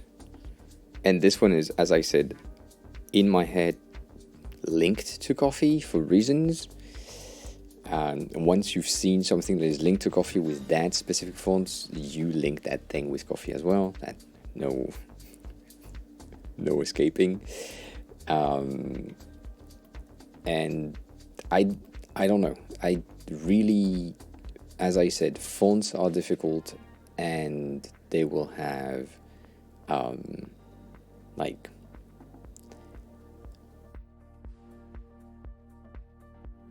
an impact on the accessibility of the website and on the feel of the website. So if you go for something like these, you are in the wedding department, sadly. If you go with something like this, you are in the nightlife department. That makes sense. But these are fun, not working for you specifically, but it's complicated. It is complicated. I agree.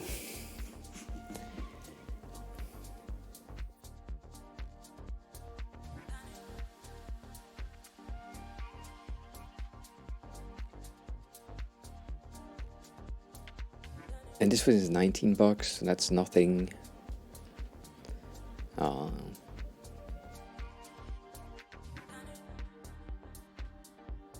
I do know that sometimes there is a generic tech font. The current generic tech fonts are Inter that I used in the beginning, Montserrat, and Lado. That's the generic tech current stack of fonts that everyone is using. And then the people that have more of a dev-oriented things are using Fira code, because that's the thing that they use in their IDE most of the time. And yeah, that's it.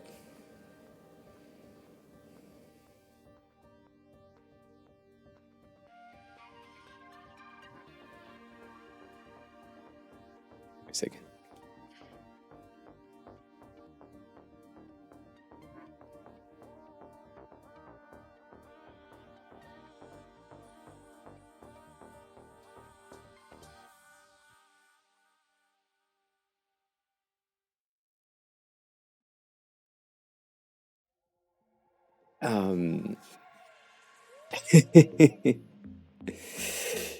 And Selmek, it depends.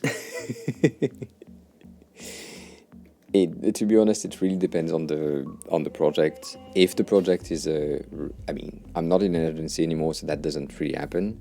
But when that happened before, if it's a regular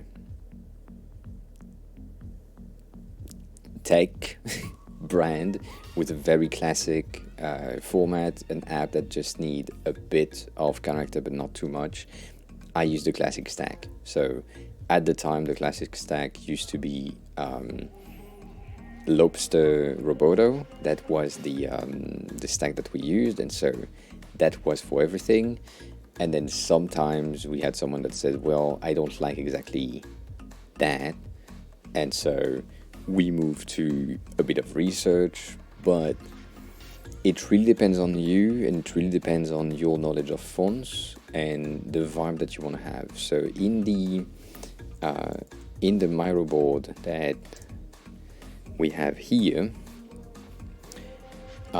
in the branding, we are missing something, that is the look and feel. We have something here, but it's not good enough yet. In terms of feeling, so I don't think you would. Welcome to the club. Yeah, no, same. So, Robin Spy, the thing is, if it's used properly and if it's used in its context, Comic Sans and Comic Mono are amazing fonts. If you use them in a web design project which has a comic-based layout, it's amazing. Like, it looks perfect for the job that it was meant to perform, and that's great.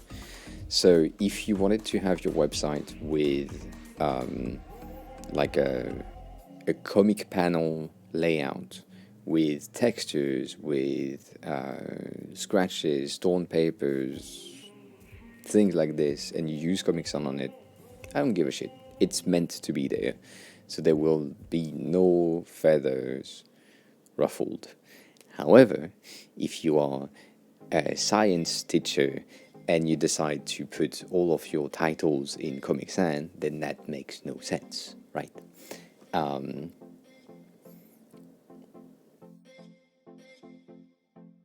Honey, yes. that's what Figma code is usually. So if I do like a third one, but we usually use it here in text rather than, and I'm kind of dying at the moment. And that's the render of Figma code, which is more dev oriented, but right.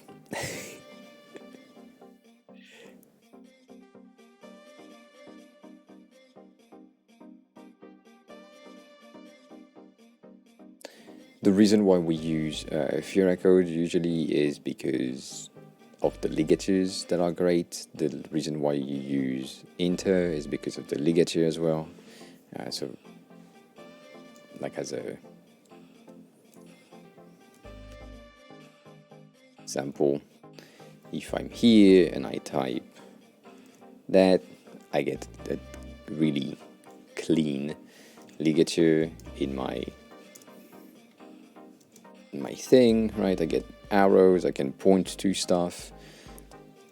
There is way more than this, but these are the most common or commonly used one that we kind of like, because it's like you can usually have things like this in no time, and that makes sense in your code.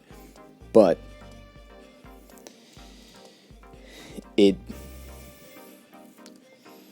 for the purpose that we have here of, and that's also a thing that is kind of different and specific to White Panther, which is this website currently is a mess of content that point towards different things, and we want to refine, condense, and like centralize something that is basically a marketing site for White Panther streams, not for White Panther content, but for White Panther 3 streams as a starter, and then expand into something else which is tied to the stream but is not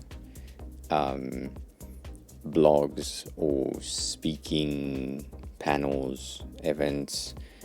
It is mainly like online event streaming related content. So the website needs to be something that showcases the person who is creating that content, firstly, and then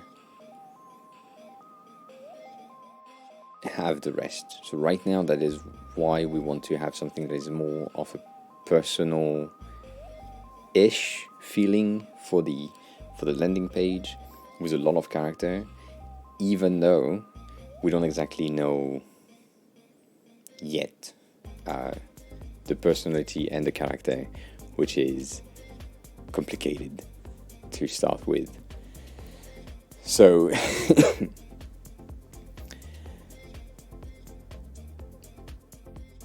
it's a hard topic. Fonts are difficult. Fonts are, as I said, if you use a font that is commonly used for weddings, you will be associated with weddings in the head of people without really thinking about it. You could think about more personality words if you wanted to. I don't think it's a personality word that you need to brainstorm, but more of a feeling, like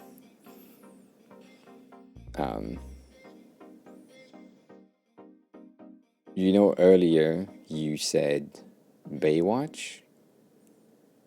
That was pretty accurate with the font, and that was the feeling that you had, the association of the thing that you can have. Of course, sassy, please do.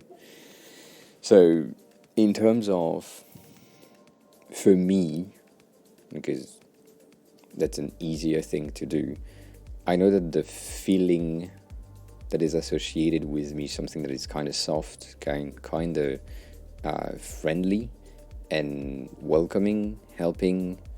These are the words that are associated with the stream, at least. So it's kind of why most of the things are like rounded, and the logo is I mean, my logo is a rounded logo, but right here we are in a rounded space with something that is kind of welcoming. We have waves in the background, we have grain that is texture, that is more personal, all that. And the stream itself has elements that are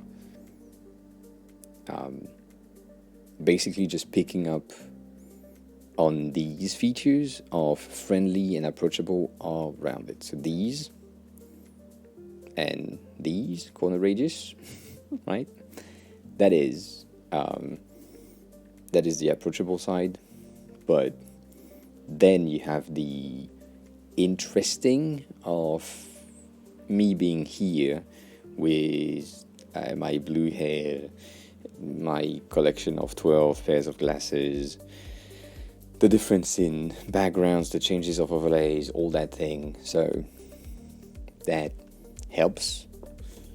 But there is like so much more into my offline compared to the online that I can't really take online, if that makes sense. Like I used to, but I don't.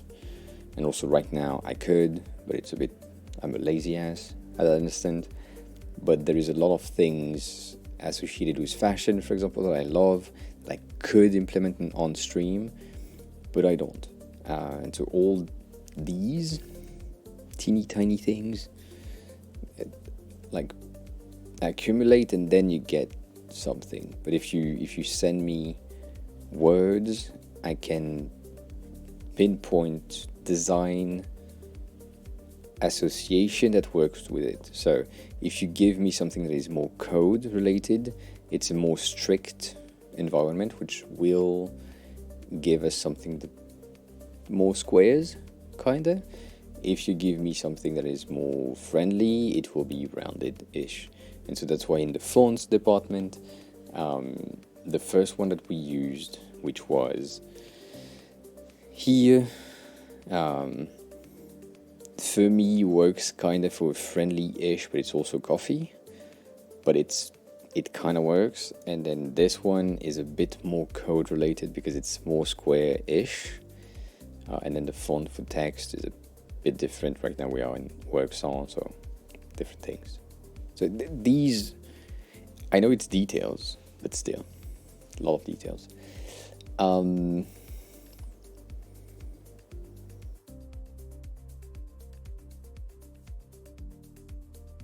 Okay, so I'm reading the last message of Wild Panther, and then Sassy, you said I found marketing in making a Pinterest board. Yes, we did that a bit, and it didn't go through entirely. I would do like a Milano board, but yeah, same thing. Pinterest board works as well. It's just the Milano is more of a spread out option rather than Pinterest as a column based. In the options,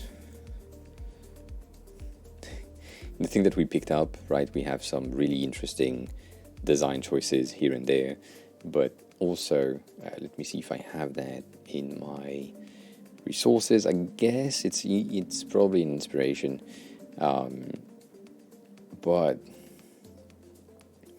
in here we have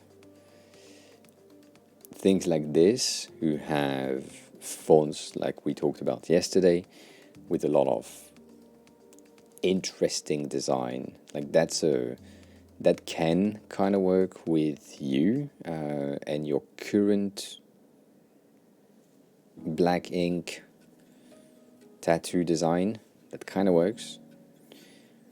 And the pointer cursor override being a knife is kind of fun. But there's a lot of things that just don't make sense to me. And then there is, this one is really cool as well. Let me load that. I'm looking for a very specific thing that we saw. Yep, I will check that out. There was, and this one, the one that I have in mind right now is a stream overlay pack type thingy. Kinda. It's not exactly, not anymore, but like it is. Is a font-based grungy thing, which would, at least to me, it gives me the basically the phrase that you wrote, which is what the fuck is this and who the heck is this? I guess I better find out. That is kind of why I clicked on it in the first place, if I remember correctly. As in, it was really cool and I clicked on that. As always, if you are not part of the Discord, please come on in. There's a lot of shit that I share in the inspiration and resource channels, where you will find, or you could find, interesting things for you. If I can't find the thing, like these are also quirky things that you can add to the website that wouldn't, I mean, I know that you would like to not use a package or thing that has been done before, but I mean, done by someone else before. But sometimes it helps. We have a ton of shit loaded, but I still haven't found what I was looking for. Is that the one? That's not the one.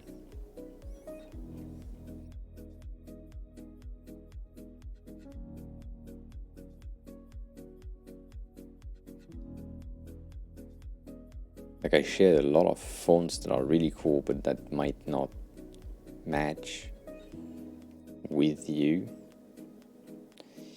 What is that thing? I don't know.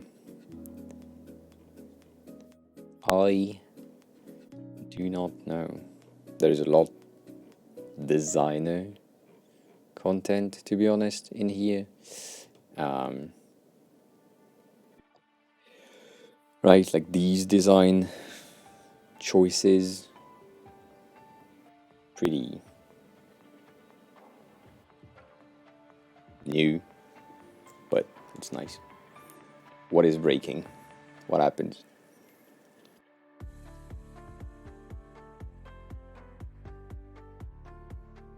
You lost your sub for a second.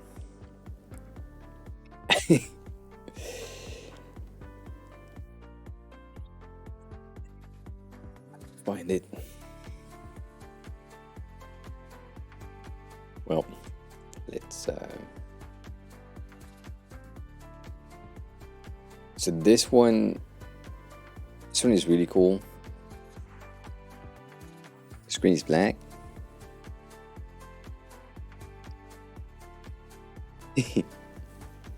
Have a good food time, Gail. Thanks a lot for the look, I appreciate it, and thanks a lot for the raid earlier. So, right, these design choices in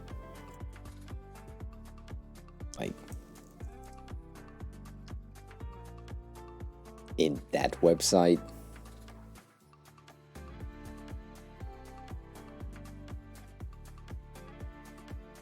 are really cool. The music in the background is really cool, but you can't hear it. But these are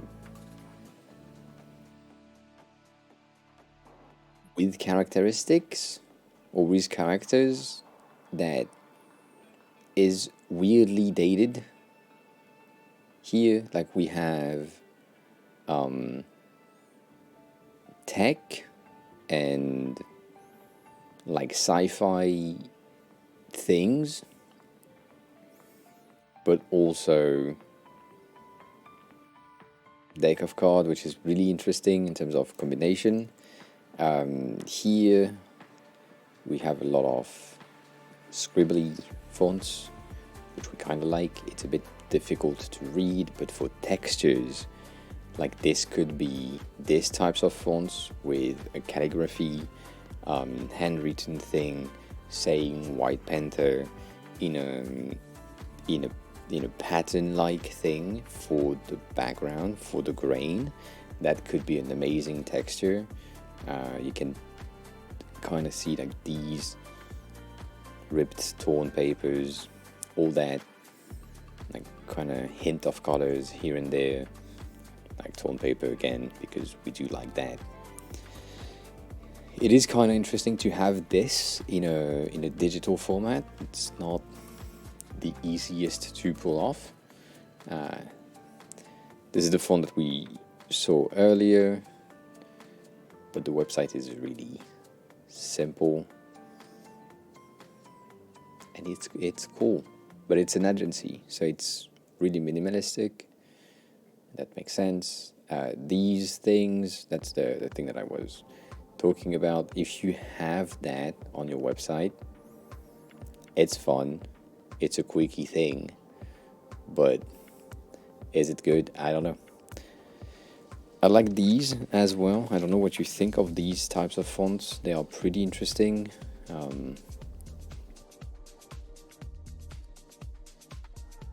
Like they really have a feel associated with them. It is quite hipster, yes, I would agree with that. Too hipster? Okay. It is interesting. You're more of something like this, I guess.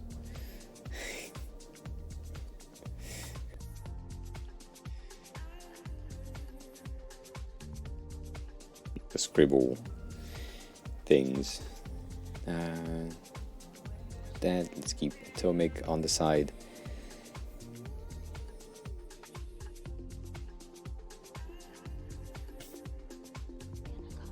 Yeah, that makes sense. Okay. I remember that you are a musician. Do you want to have music hints here and there? If yes, that could be a thing. So we have creative, which is usually associated with colorful. Inspiring, which is also colorful, but sometimes it's just the picture. Exciting is usually colorful, but can be like spread through words. Excitement. Not your usual take content. That is not a word, but it's a phrase.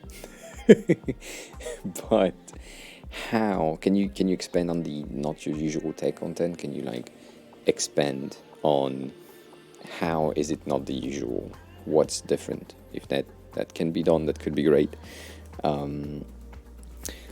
Definitely be entertained if I watch these streams. That's similar, I guess. That will patch. Yes, that is true. Like I think because it's not the usual tech content, you don't. You do entertain, so that makes sense. If you watch these streams, maybe you've been inspired, so that's exciting and inspiring. That works with that. Fun and maybe a bit silly. Still really smart. Well, all right.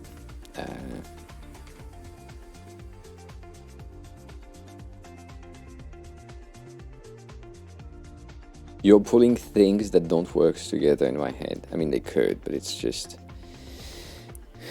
it. Yeah. I know. Don't worry. I'm far away, right?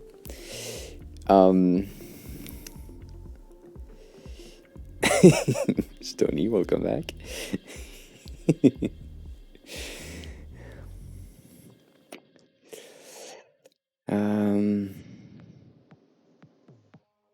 I know, but you were not really in chat.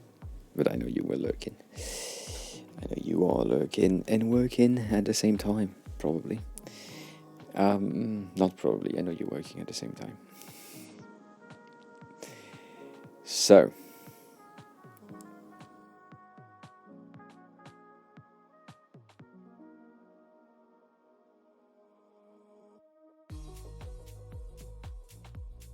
I'm doing my best to wipe out some of the association that I have with creating content, because right now it's a very minimalist landscape in the website. So you can't do that. We can't do that. But in the words that you have, there is like smart. There is exciting and creative, that just goes in the same thing. Smart and inspiring can be combined in a way. Musician can go with creativity. Not usual. So in my views, that means let's take a look at the usual association of tech content, and let's go 180 on the other side. So like you said, I don't sit in the dark, write lead code all day. All that was weird sound. What happened? Ah, shit.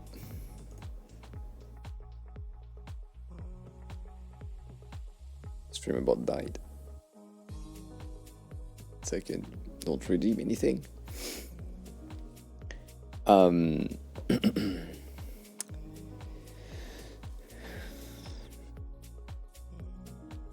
That was on my side, if you heard it. I don't know.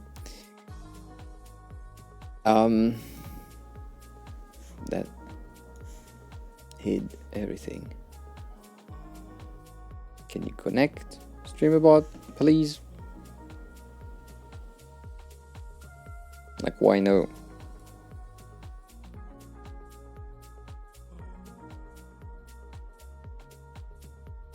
Oh, yeah, fine.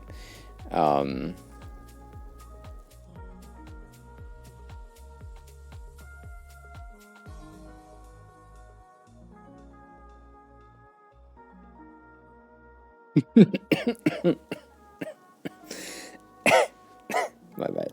Yes. That was a fun time.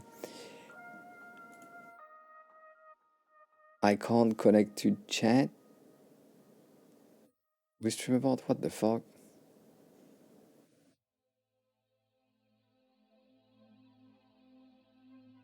Why? Why now? Why?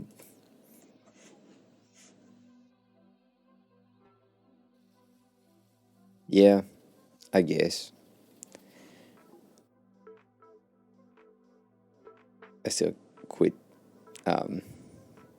Streamerbot for no reason. Anyways.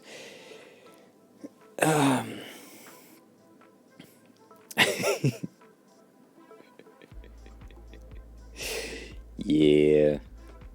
Yeah, I agree with that thing. You can't see what Sama is putting on my robot right now, but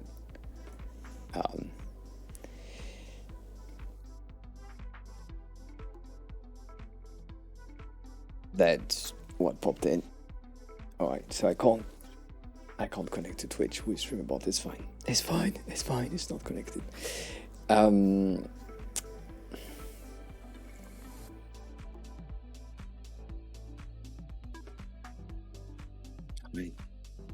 Alright, let's do that. So if we are thinking Twitch related, right? Because that's basically what we have at that instant. Software and game dev is the page that we are on, basically, and let's expand that, right? So that we have a bit more content here. I will hide stuff underneath my camera because that's how it is, but that's it. Let's quickly scroll. We are looking from low viewers to high viewers rather than high to low, to see similar points. So I'm just gonna scroll, and then I will talk about the stuff I saw. But right, bear with me. It's an easy, fast thing that will happen. But I'm just scanning the landscape right here, and I'm guessing I already know what I will do. That's one. Interesting. That's two. That's me. All right. So currently we don't have, in English speaking, we don't have a lot of people. However, from what you can probably tell from that scroll, everyone, with no real exception, that have like more than 10 people, are displaying code with either a green screen or a camera in the bottom right corner. Like, that's what it is. Finite is right there with kind of code, but he's doing some other type of content. Bottom right, Alicia, bottom right, Tim, bottom right, Vash, far left, okay. Right. So, in terms of layout, other than myself, right here, most people are without colors. So I have a ring of color around my stream, but that's like me. Ashley, hi, welcome on in. How are you? There is this one that has a lot of color in the background. There is this one that has a lot of gradient as well, and there was another one earlier here that has a lot of gradient around the content. So that's interesting in terms of layout. But the main thing inside is still the same, and for you it's also the same. Yeah, I agree. It's there is another one. Where's that person? I saw that, like, there's another one that was in pure white thing, kinda, but yeah, like, it's if you want to stand out in that crowd of thing, it's actually not exactly, but kind of, not exactly.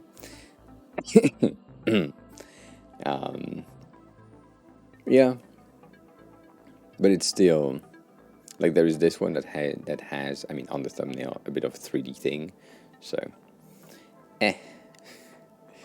But light mode will bring people, and that person right here is using a PL-shaped camera, which is cool. So not a lot of people are doing this. Right, your stream is same old, same old. It is that you are sadly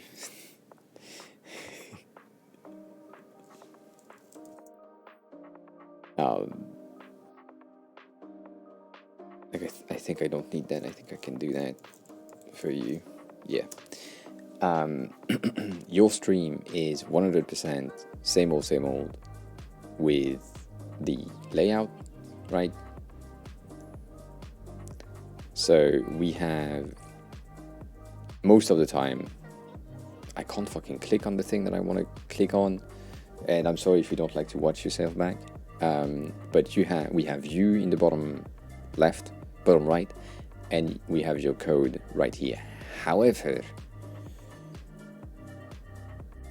if I stop moving, you have that advantage of outline being a bit more colorful than the rest of the stream section, and so that brings some eyeballs in.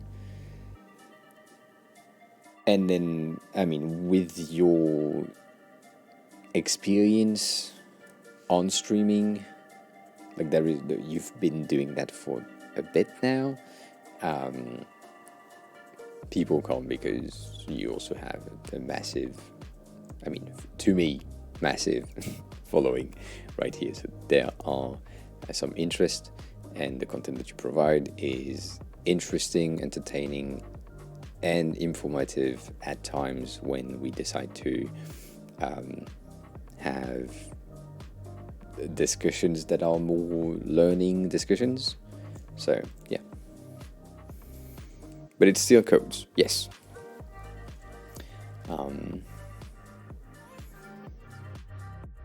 The main thing is maybe, and that might be a me thing, maybe steering on to the dark side of the film noir aesthetic isn't exactly what we want to have, but it could work. It's steering the absolute opposite of the current state of Twitch, which is more colorful, more everything. And so if you had a black and white stream, that could be interesting. Not saying that you should, but might. Do I have Raven here? Nope.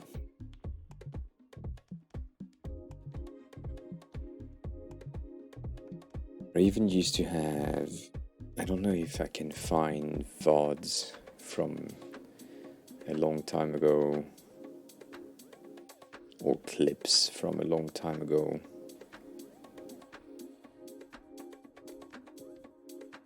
Used to have the camera in black and white, which is an interesting trait.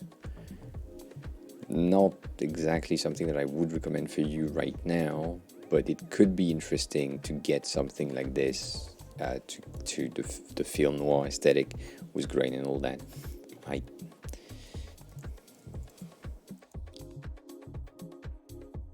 have like so many old memories of people that used to stream but don't stream anymore. That doesn't help. So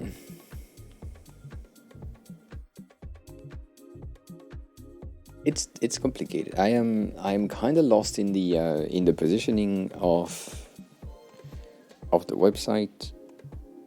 I know the purpose of the website, which is a start. But if we can't have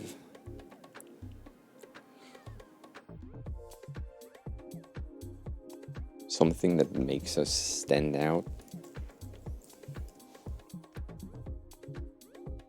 I don't know. Let me show you some of the things that I've saved that might trigger something on your side. I don't know. These are just inspiration-based elements. I'm not pushing for anything. I'm just throwing things at you, and I just want your reactions on these elements. 1 second.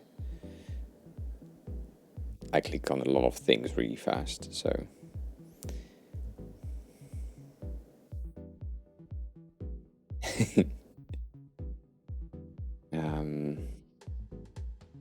there might be needing the need for a bit more than one word in some situation, because I will need to scroll, but I just wanna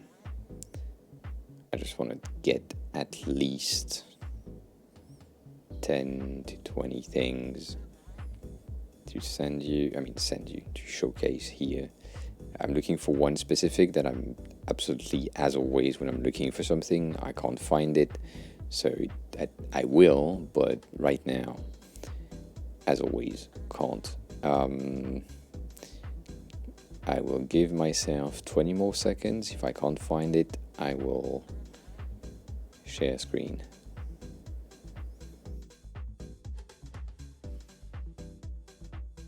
Be around here, but it's not. Oh, right, let's forget about it. Let's find something else. Alright, so Let's go. This is a huge project of animated fonts. Different type, different feels, different design. There is like a common trait of old print grain. Most of these things give me some reaction of positive, negative, yes, no.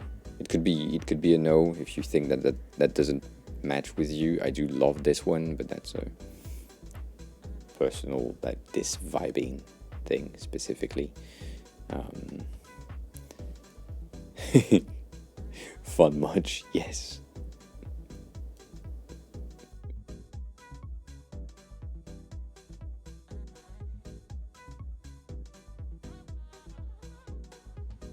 All right. Vibing was really cool. Yeah, I agree. There is plenty. So what you said is the burnout.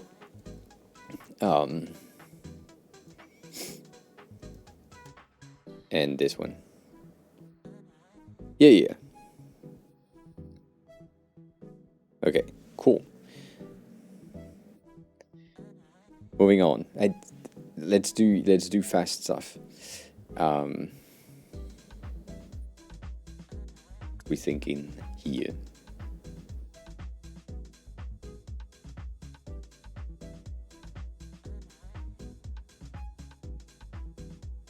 Cool. Cleaned up.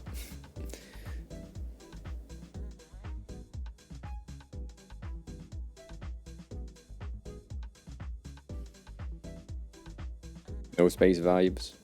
Cool.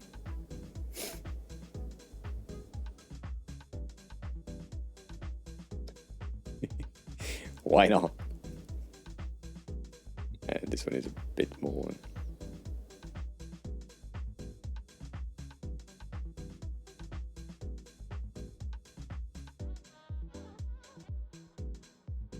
Okay, cool. Let's keep on moving.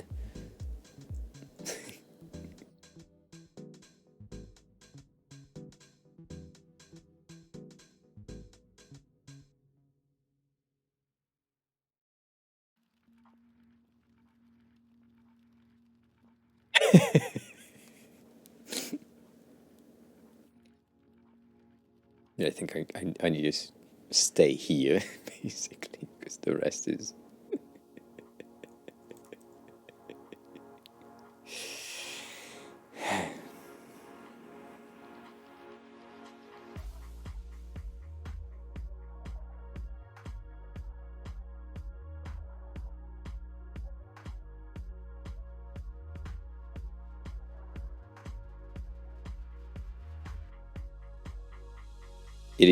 It is Chinese, Japanese. Give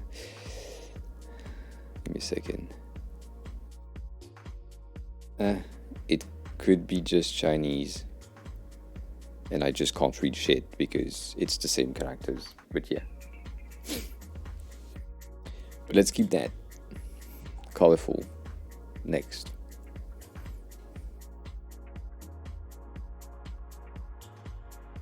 Weird things. Good answer.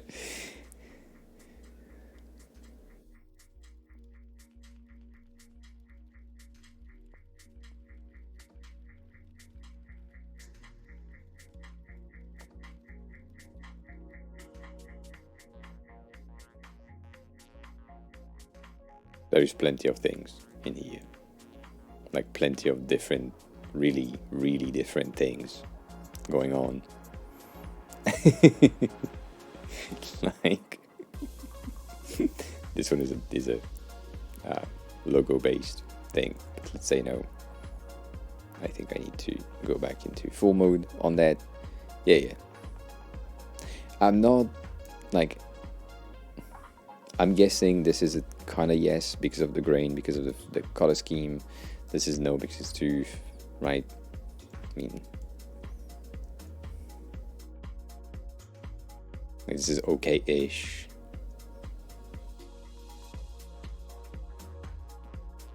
right?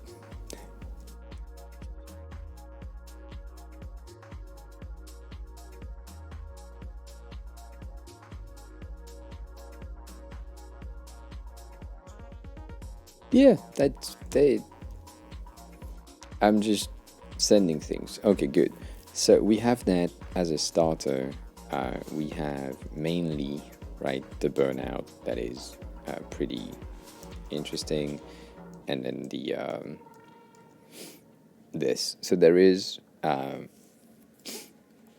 grunge texture, and like when you look at the font specifically, they are all caps, all caps. This one has a very, very stylistic thing going on with the white ass stems on one side, which is specific but can work. We don't need color. Like, let's remind everyone that color is not needed. It can be added later, and it's not needed. Yeah, I do agree with what Robin Spy just said of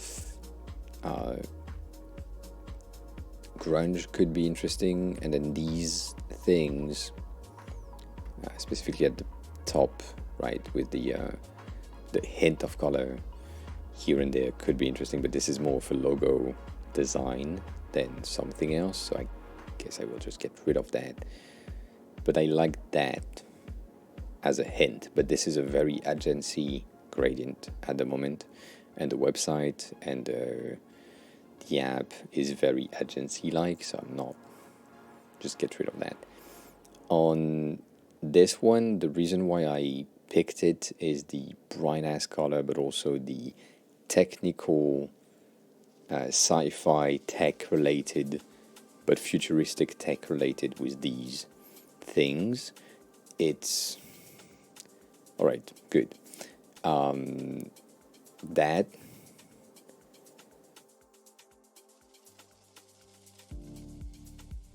potentially could be interesting as an in between, and that goes back to the website, the black website that I had earlier, which is like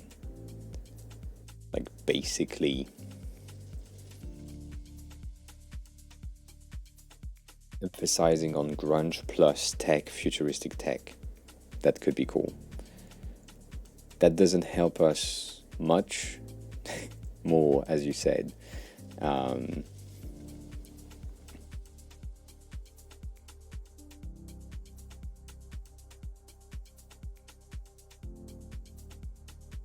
Yes. Yes, and then we need to define the positioning of that in some IDs. So I think it matches in a way here. I would love to find like a squiggly font, like squiggly condensed font, like the burnout one for here. And I think this is still too clean. I agree. However, and I know you need to go, but however, I also know that there is something that you talked about, which is accessibility. And sadly, in some thing, we need cleanness and like chirurgical, like hospital cleanness to get the accessibility that we need to have to match with the rest of the content. And that, I think, is the point that is breaking my main thinking of I would love to go full deconstructed layout with things going everywhere, and like textures and others, but that breaks most like accessible options. We don't like that.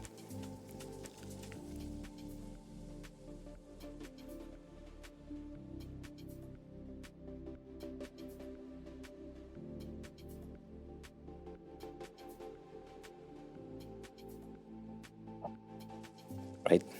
So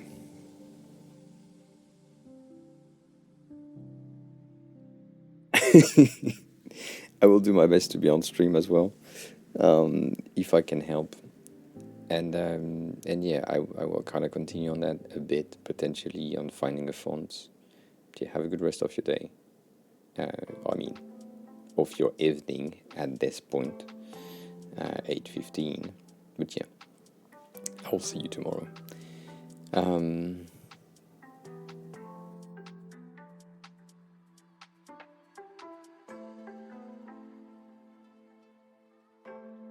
Yeah, we could. That's the ID that we have right here. So basically, right, we have a bit of a texture, red texture on the light mode. The grain is also, I don't exactly know how much it's visible on stream, but that's a regular grain. I think I would love to have like a paper grain, rather, like not paper, but like a print grain from before.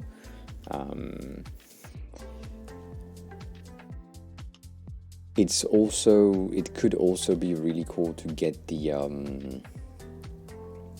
let me see that.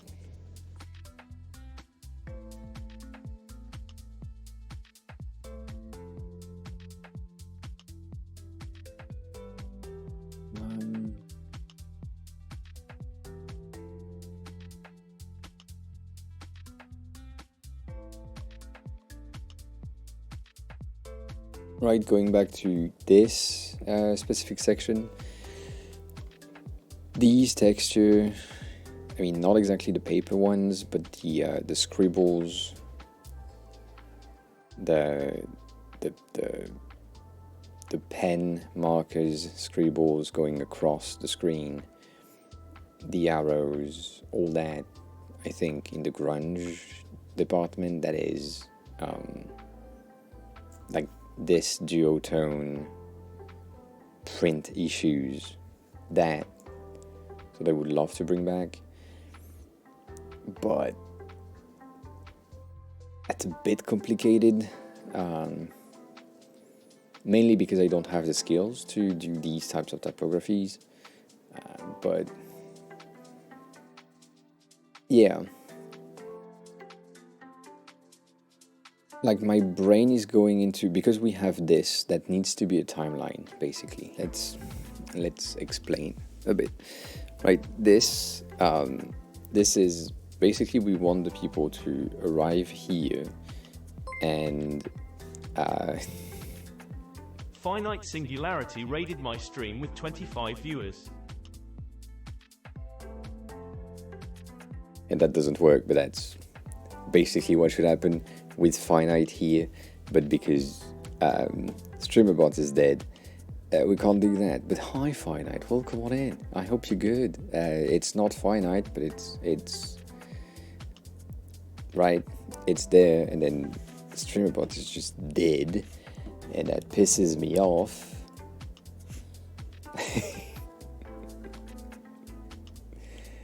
Like, the event sub is working, but the chat client is not, and that is just whatever. But welcome on in. I hope you're good. I hope your stream was good. Let me just go there, because that makes no sense to have not Finite. I wanted to raid you today, but you already finished. But hi, for anyone who doesn't know me, I'm AOA, I'm the helping designer. We are currently helping White Panther, Salma, on some of the redesign. She was here a minute ago, and yeah, so Lucky, welcome on in. Paulrin, welcome on in. Finite, welcome on in as well.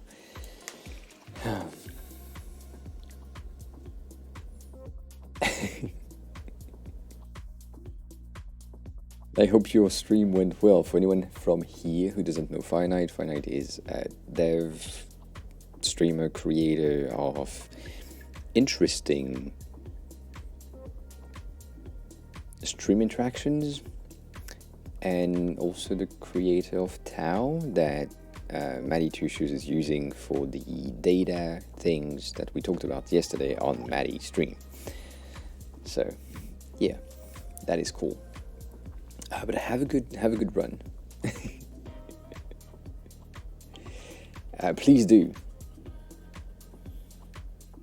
Please share links, IDs, things, if you have a question. I do sound a bit quiet. I am also having a sore throat, and I've been speaking for almost 3 hours, so I do be a bit more quiet. And the stream is usually a bit my usual volume in streams, as in compared to other streamers, I am a bit lower. I don't know why. Yeah, that's a good point. I don't know why that's working though. So the fuck counter doesn't work. Shit. Damn it.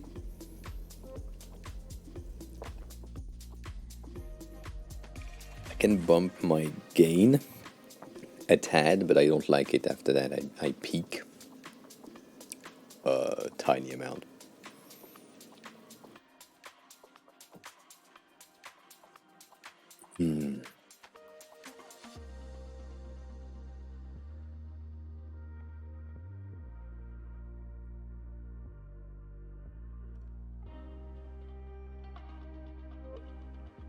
Oh.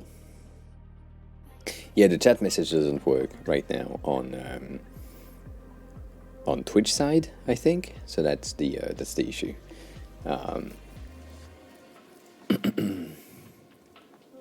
You can do exclamation mark fuck in the chat. That do be working though. I mean, it should be. No, it doesn't. So that's a stream element issue. My bad. I hate it. I could crash streams and come back, but that's like... yeah, all the bots are dead. So, you are creating an application framework. Stream overlay application framework. What do you mean? Can you explain a bit on that? I think we talked about it a bit some months ago. Yeah. I have like some memories for some reason of us talking about it.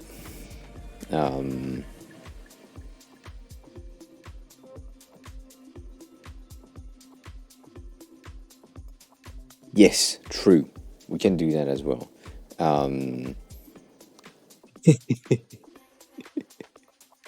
It's not really.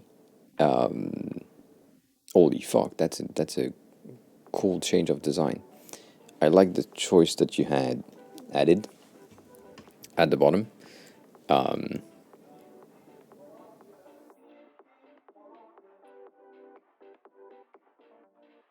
I love that.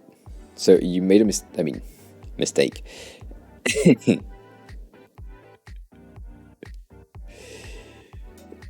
You kill Chrome and then you start it again. Then you should be freeing up some space, a tad, through this. I like that. The font is, but it's fine. That radius right here doesn't match, but it's also it's kind of good that it doesn't match, because in the old days, we didn't have that. So I like that. I like the texture that you added here. The shadow is wrong, but that's a detail, because I'm fucking bougie ass shadow snob, so don't worry about it. But it's good. I like that. I like the change. I like that timeline thing ID. I would potentially give you more visuals, if that's an option for you. And then this is great. I saw that from far away. I like the color. I like the texture. I don't like the spacing, and I don't like the fonts. But this is great. This is a great detail at the bottom. However, my main issue is with the header. That thing right here. Not good. So I have questions, first of all, with why the fuck do you have an embedder menu? How many pages do you need?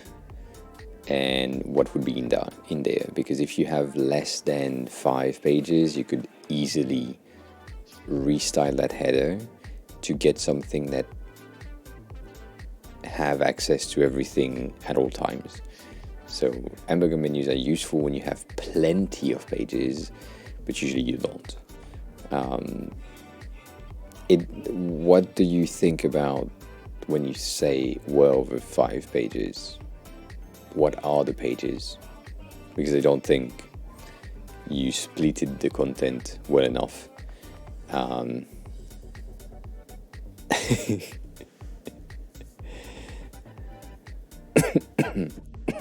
Shit. And yeah, and why now? And Poran, for the dying right now.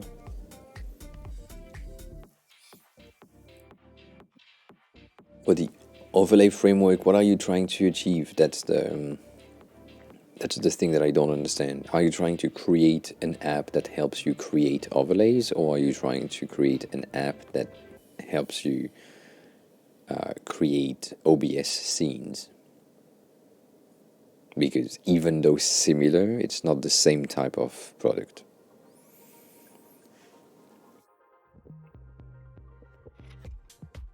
The rest is great. I might tell you to change that line because it's a lot of green for no reason. And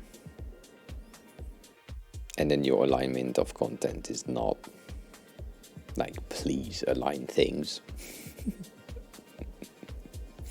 Make sure that your far left and far right are the same, right? Can I do that here? Yeah, right. So this is aligned here, but basically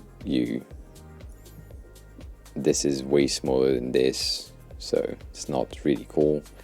And then like the text is starting here, so that's I mean it's weird.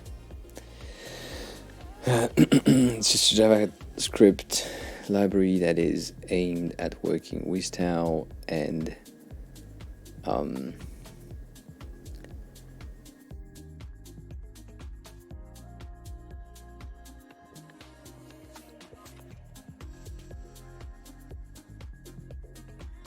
I don't think so, Danny. Not yet. Not yet.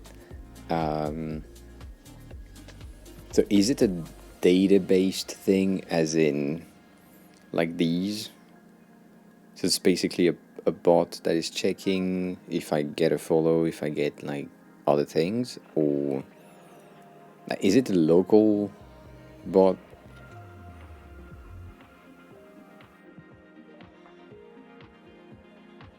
Like basically creating a self-hosted bot that can handle all the things?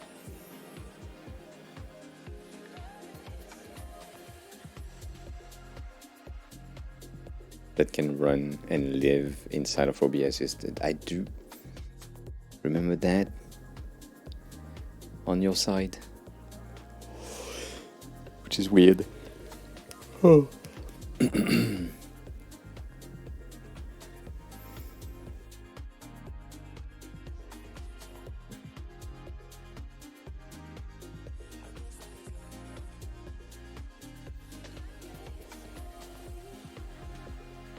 Good.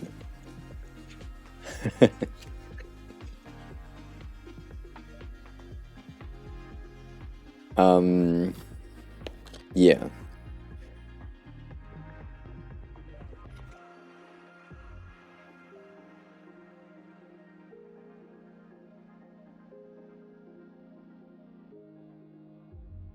It's a lot of icons, Stoney.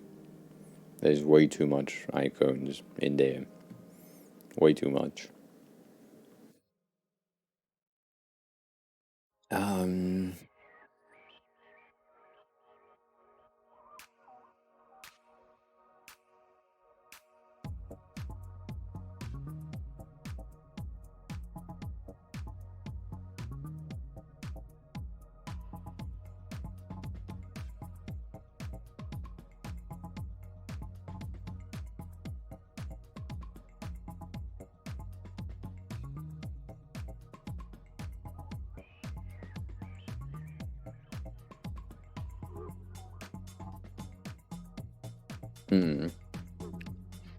So, in the things that I don't like, and I knew that message was about to pop. Okay, good.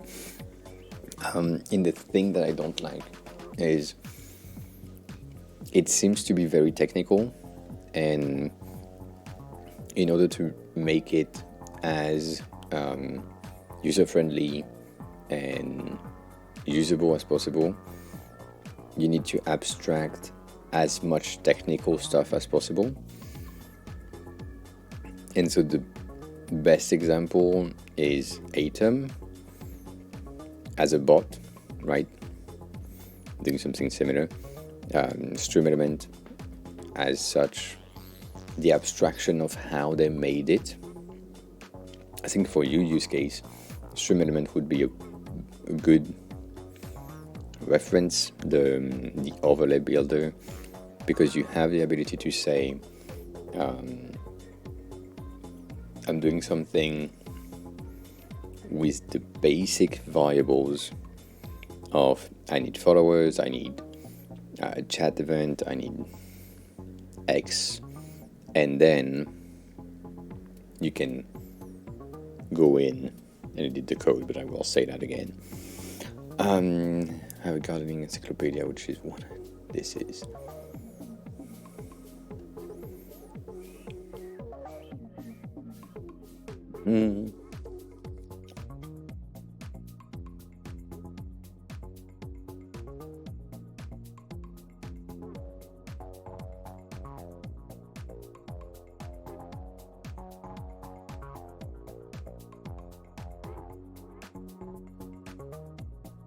Don't worry about it, I'm reading the big ass message above you.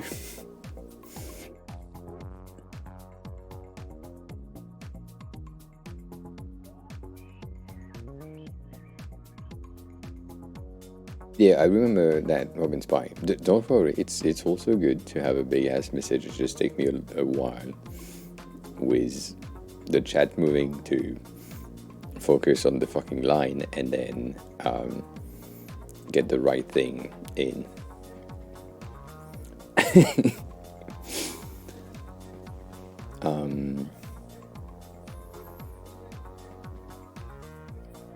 Yeah, so I keep all that in my head, Robin Spy, and kinda.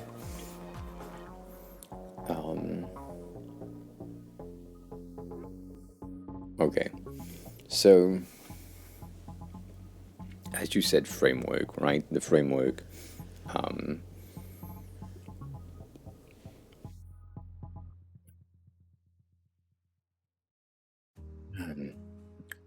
What is hard? It is not really hard to describe. I mean, I do understand it because we worked on something with CK at some point, about a year and a half ago, if not more now, to like basically have on his stream a JS bot that runs in the background of his computer that basically handle some of the theme changes that we have. So sometimes, right, we have these theme changes in my streams. That is StreamerBot handling that, but for him, you also have the ability to change the lights automatically, and so that is like enabled through his local bot. So I know what you're trying to build. What is complicated for me is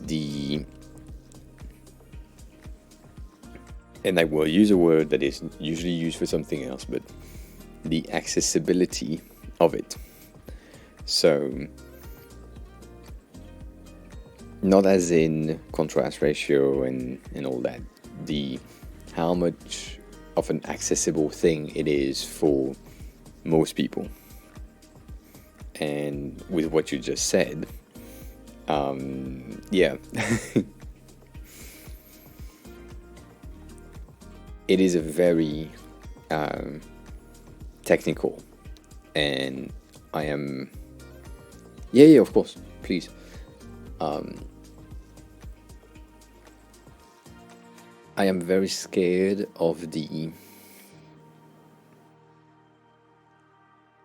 fear from the thing, as in, if you have been... I mean, we talked about that a lot, but when you think about StreamerBot and you see that bitch as UI, you cry for help. This is not... Right? It has a UI, but it does everything. It's all good. But it's terrifying for someone who doesn't know shit about looking around. Whereas when you look at all that shit right here that is extremely designed with a lot of tiny animations and all that,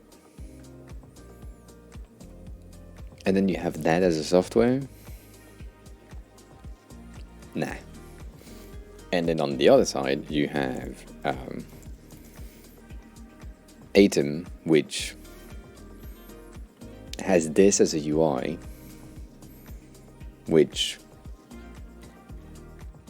still is not the best, but compared to the rest, it is the best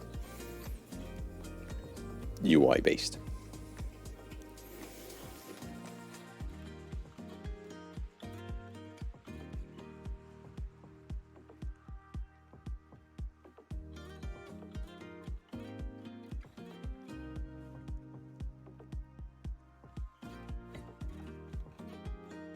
So basically you just load this as a browser source on top of your scene and you get content, right?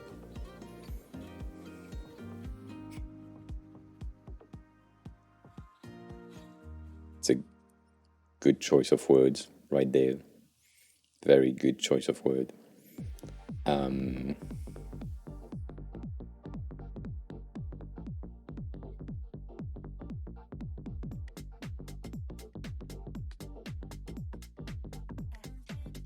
Yeah.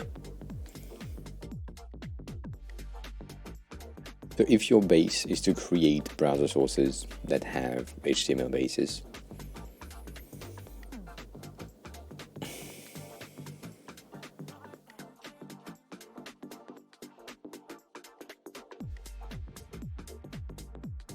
I don't think you have a market for this, as in...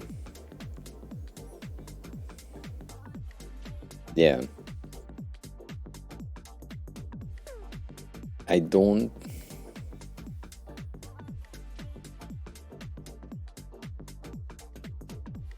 So, yeah, well, that's... It's difficult for me as a designer to say it's fine, right? Because I'm expecting... There is like an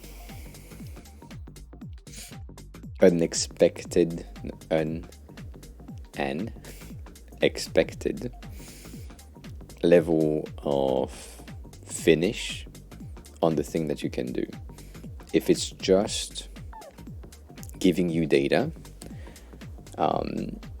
with tau, then I don't know, it's not really useful in a way, because I can do that on any other software and or overlay platforms. If it gives me widgets and they are already made,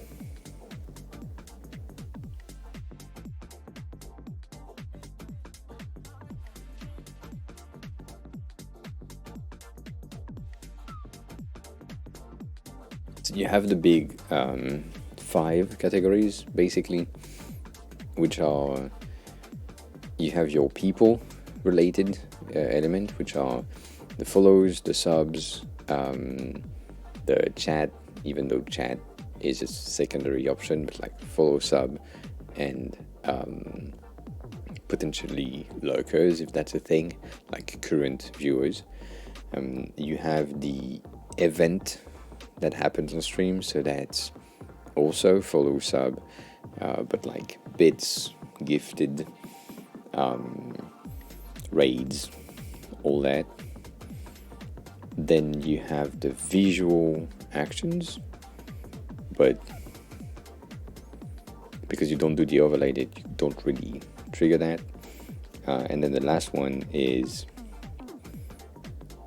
the time related elements.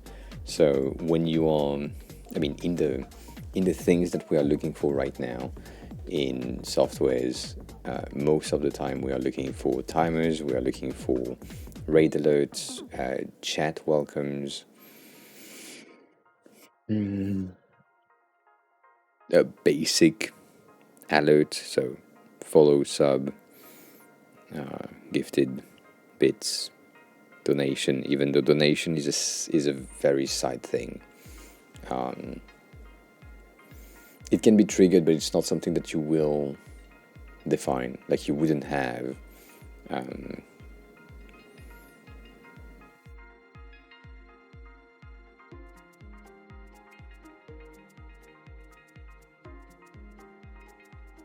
yeah, we lost the chat alerts of there's an ad playing right now because Streambot and Twitch is dead. My bad.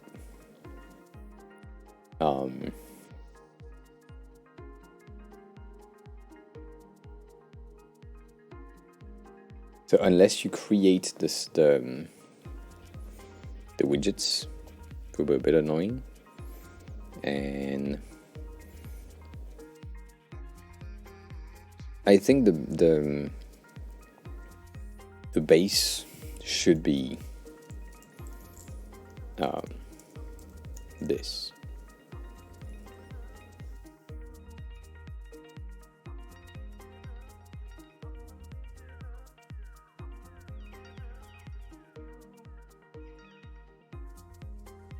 I think the base actions of the things that you need to have are basically these. Like what need to be in the alerts. And so we have regular alert box, which contains a lot of things, but that's the regular. I think you already have that in the engagement. So potentially, but that's not needed. The base label or the data that you need to display, like 100%. This is what needs to be available. The static and custom elements inside of the overlay, yes, 100%, but because you are not really creating the overlay yet, not really a thing, that is useless. And the stream chat is a given. So this is a no, this is a yes, but not entirely. And then what I'm thinking is getting these. That's that thing. That's what you need. The charity event is a no. That's useless. That is not not useful. Charity and seasonals are, I mean, the implementation, not in the first version, let's say that. Not in the first version, 100%. And then the engagement, maybe not as well. Engagement from stream element. But yeah, the main thing for me is this. You need to have the ability to do this and get like an editor that is easier to understand than this one.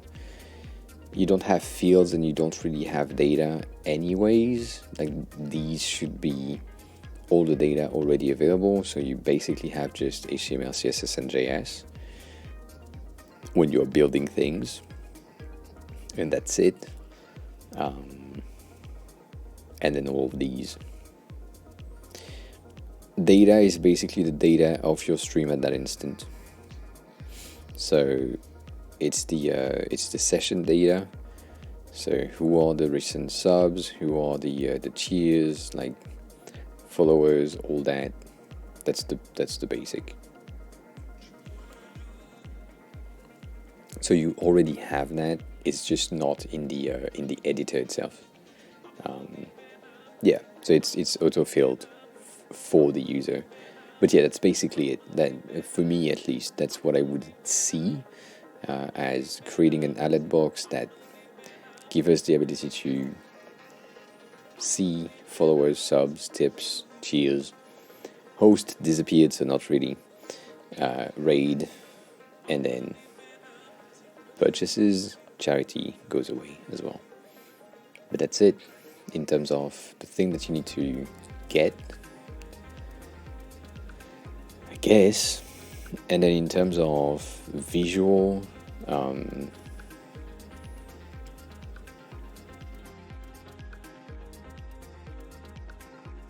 know you don't really care about that right now, but the editor needs to be simple.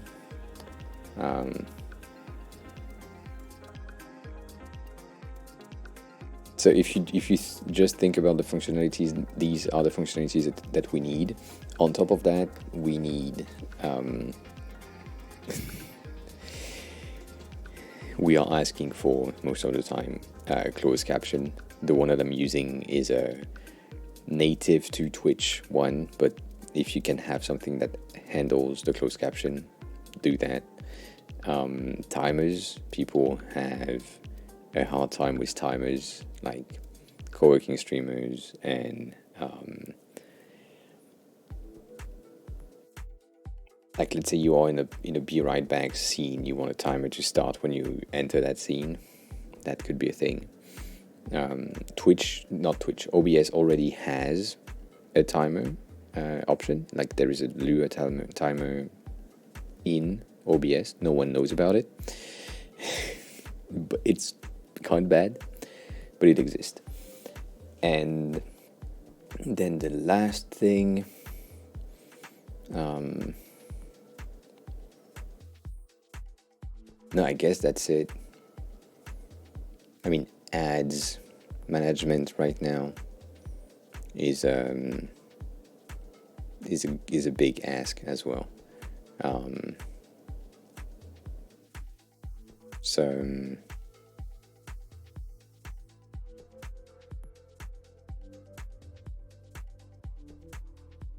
yeah. Ads management, as in displaying when ads are playing. So for example, usually I have a bot that tells me when you have an ad going in, but right now it doesn't work. But yeah. And yeah, cat, it is trash, but it's good enough when you just start and you don't know.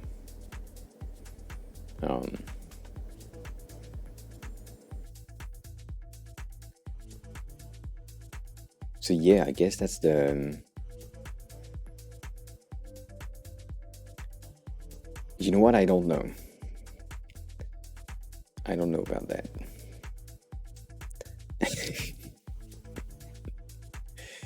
Because the amount of people that have tried to do a timer and it's not as good, I don't know. I don't know. But I trust you. If you can make one that is good, do that.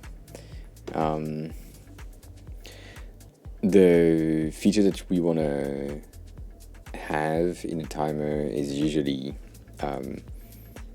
predefine values, so like a 5, 10, 15, 50, 3 hours, right? Something. Start on chat commands, yes. Add 5, add 10, add, like basically the ability to combine things, the ability to reset, the ability to have a sound played at the end, pause and reset, yes. What else? Yeah, no, that's basically it. That's basically it. Kat, do you have any ideas of other things that we want to have on timers?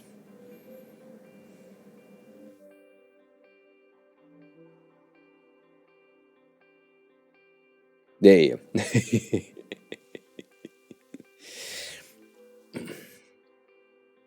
I think that's it.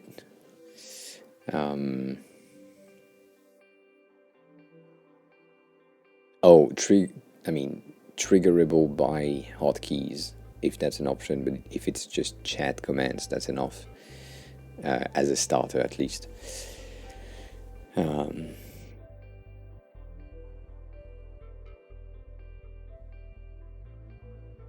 Oh, and timer chains. So, defining that when you finish a timer that took X amount, then you immediately engage a timer of X amount.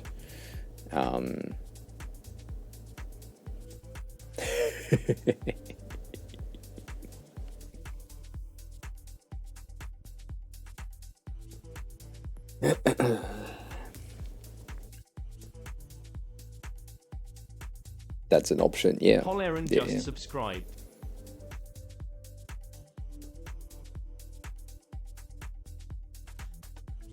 See?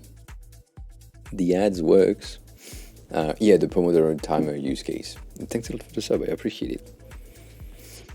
I appreciate that. You should have used your Prime if you had it. If you have Prime and you enjoyed the discussion, please do that. But I appreciate the sub. You now have access to the emotes. Yay. I'm so much dying right now. Appreciate that. So, yeah. Yeah. So yeah, timer chains with a Pomodoro timer type use case of after X, then do this. And yeah.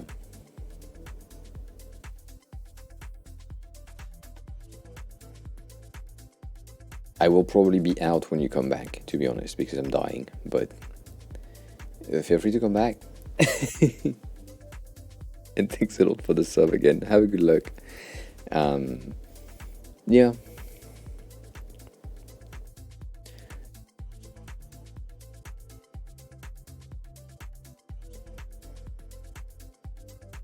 I think that could be good. I think that could be good. Alright, so Robin Spy, going back to your thing. Thank you.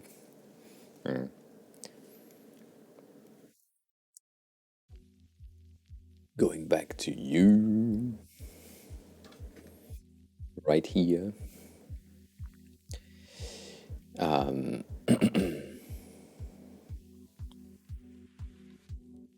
What you said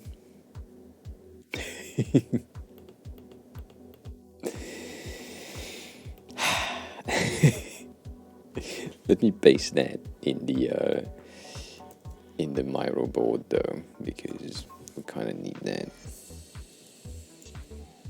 Bitch, what the fuck?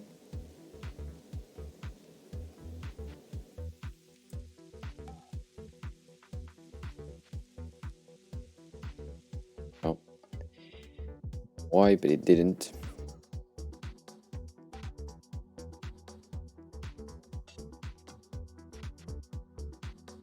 Whatever.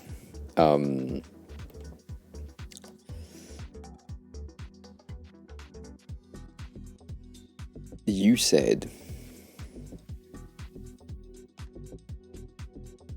damn, I need to catch you higher than this. If I want to read shit. You said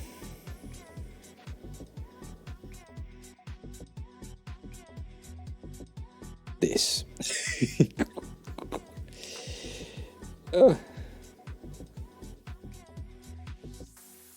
My old ass can't read from far away. I really need to reuse my chat.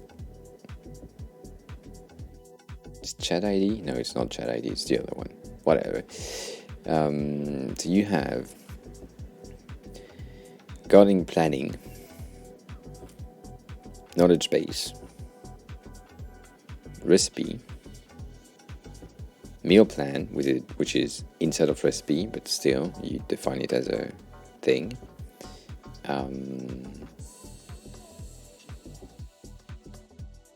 And many different subpages. So from what I'm seeing right here with the homepage, that's, as you said, 5 major sections, and you have enough space.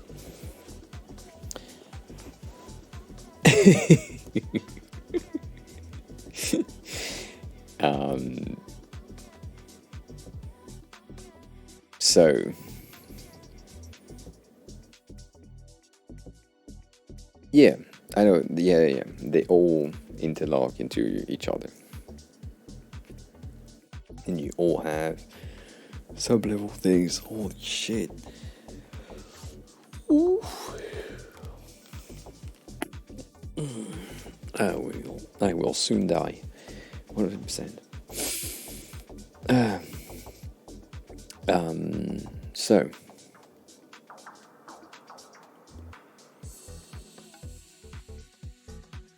you can have a header with 6 pages and sub-values. Let me show you what I have in mind, if I can find something that just work, right? Okay. You know that website? Website is pretty good, right? It's the first that came to mind. They have 5 pages here, a sign in button, and a go home button right there. And then they have this. And that is huge sub-level pages. Huge sub-level pages in different layout styles, right? So you can easily have that as a navigation, as a start, to not have an hamburger menu. However,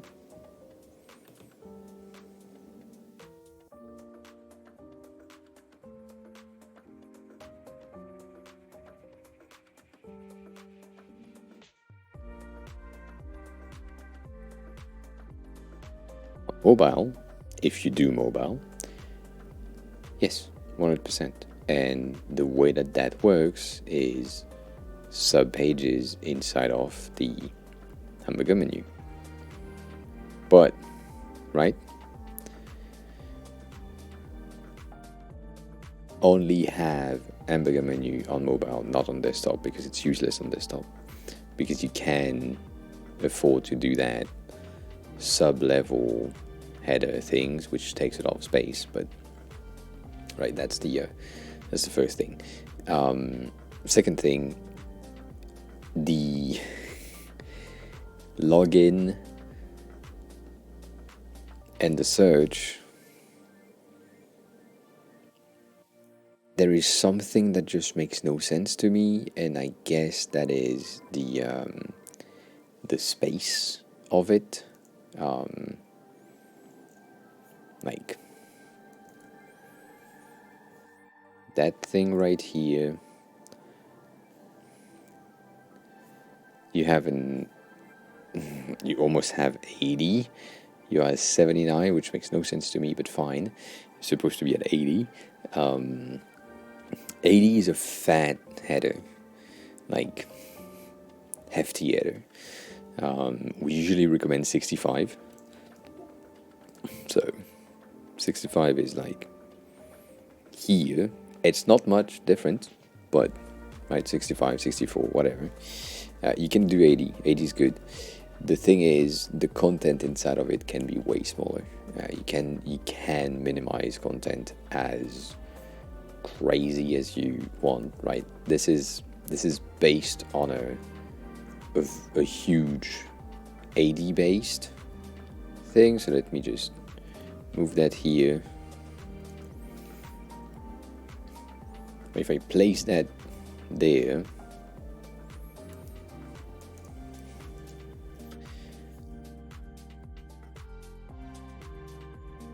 you can see how potentially I can add more pages, but you have, let's say home is not a home, but like you have planning, you have meals or recipe, I don't know, recipe, I can't type that. You have I'm so dead. You have other things.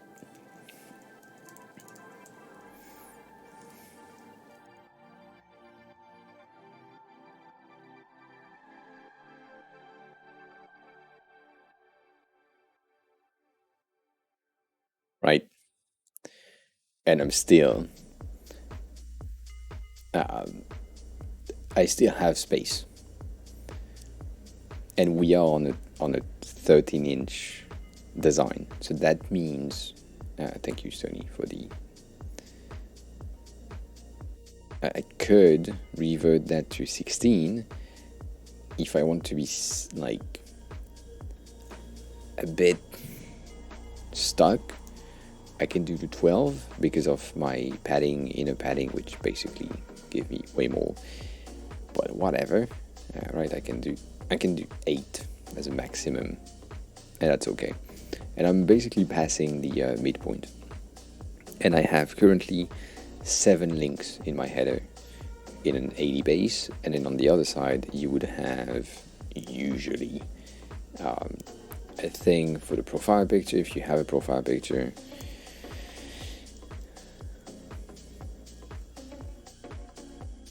For the login, and then next to it you have 32 by 32 button.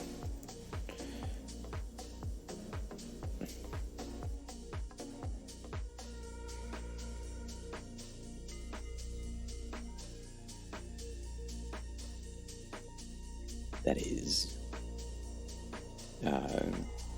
is the search.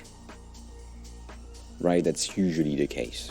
And so that one is the search, that one is a profile, and you have everything. If you are not logged in, this is just an icon that says login, or it's a button that says login. And if you are logged in, you have a profile with the search bar. If you're not logged in,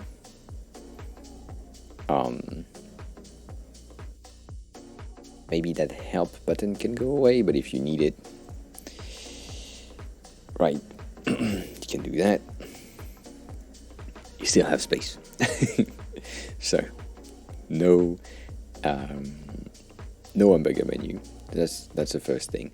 Secondly, this is not on purpose, but it works. And for anyone who knows me, close your ears. I'm gonna say something weird. The fact that you use the same radius here, pissing me off so much, but it works because of the dated almanac type of thing, because at that time we didn't have the inner outer radius thingy in the beginning, so that makes kind of sense. And then at the bottom you have a bit more space than at the top and on the side, and I would recommend you to go further out. Do I have that here? I don't.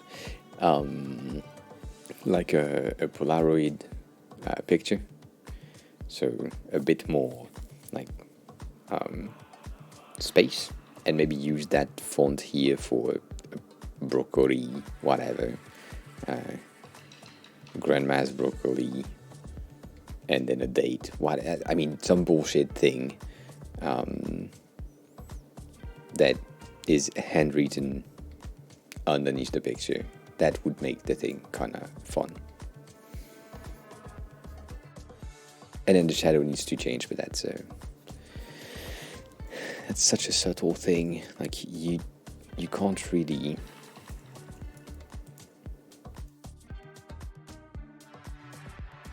Like basically, if you're here, which is you're still in a good place on what you did, because you made it a bit lighter. I think you made it like 16. But I would go in a smaller blur, if even no blur. Maybe one of blur. But to explain the shadow thing, and then I need the sleep. So it's closer to the backgrounds. That's the idea. But then, right now this one is floating on top of this one, so it's not exactly cool. Whatever. This elements have more physicality than the rest of the website, so giving it a bit of texture and a bit of volume is interesting. So what we usually do here is something that I did for Stony. I add a drop, not a drop shadow, an inner shadow in here, which is at 1 pixel with 0 or 0.5 of blur, and that is pure white at like 24, 16, whatever, like very small. Like it could even be like a 0.5, but 1 is fine. And then you duplicate this and you do another one at -1 in black, and that gives you a bit of a raised volume at the bottom and a bit of a highlight from the top here. The thing that is fun with shadows is that if you turn the element, the shadow will follow inside of Figma the angle at which you made it. So if you decided to put the card like this, the highlight would be at the top, whatever. That's pretty cool on Figma side. So right here, the main issue for me is that it's too rounded. It shouldn't be. And you could do a very, like, 2 pixel. No, I know. You just need to define it at 36 degrees. That's it. You could do that, like a 2% radius, and then one of them being like a ham thing, or like let's stay at 2 for everything. Or here,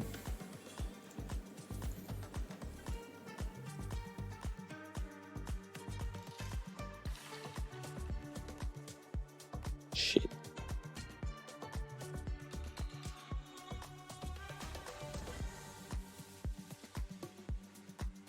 Right, the thing that I talked about yesterday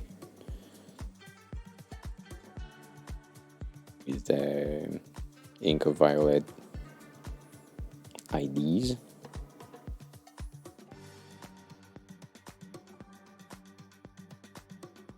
You just have that. It's subtle. It just breaks, and then you do the same thing. You can add your picture inside of it, and that works. You just need to make sure that the picture is inside of it. And so, let's see. Can I do that? Did I make that mistake again? Yes, I did.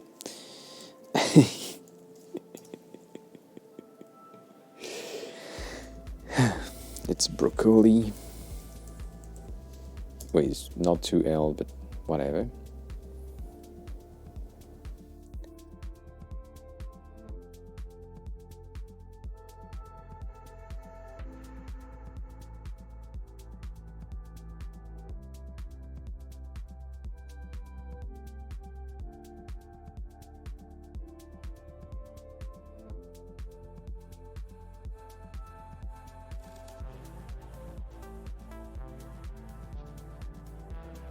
Right, if you implement it inside, you get that thing.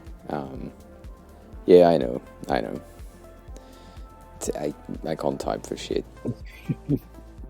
That is the reality.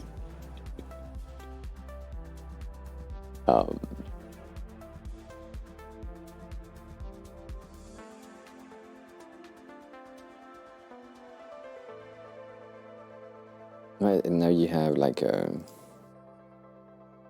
one element thingy that has a broccoli card. So yeah. Yeah.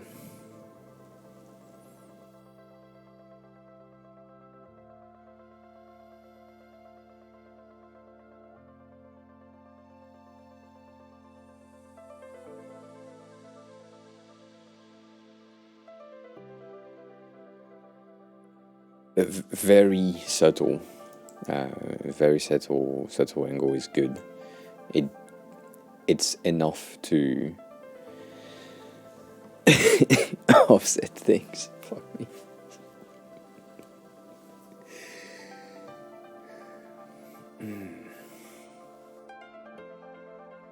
The medicine is kicking my ass. The fuck.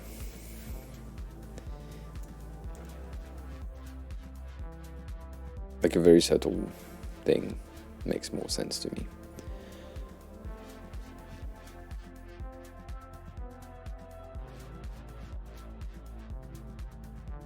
I will. It's just not yet.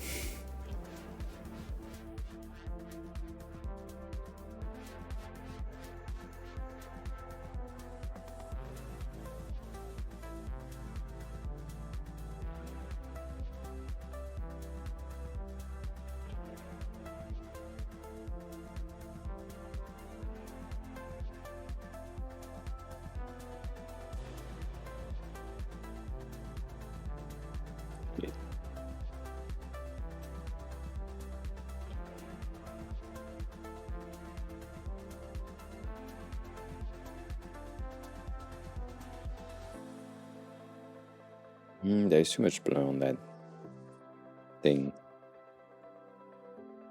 to my taste. Top can be a bit more. I don't mind. It's subtle. It is.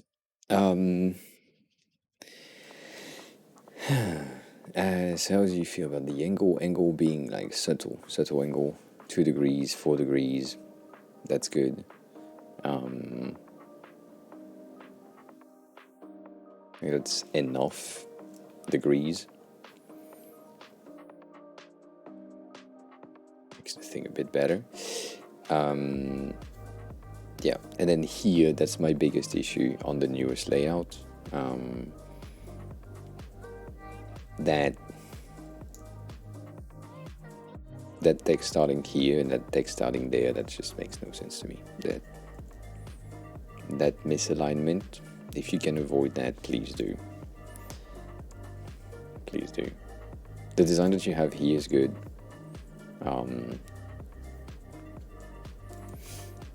These are a bit too strong for my taste, but yeah.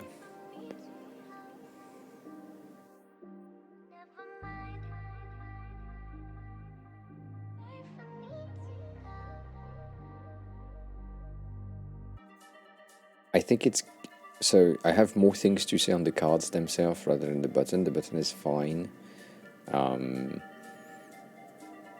I think the main issue here is not necessarily that it's a button. I mean,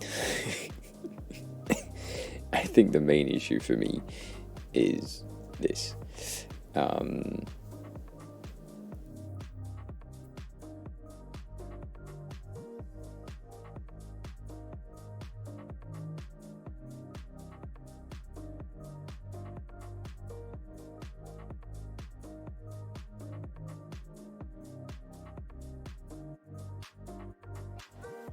Oh shit.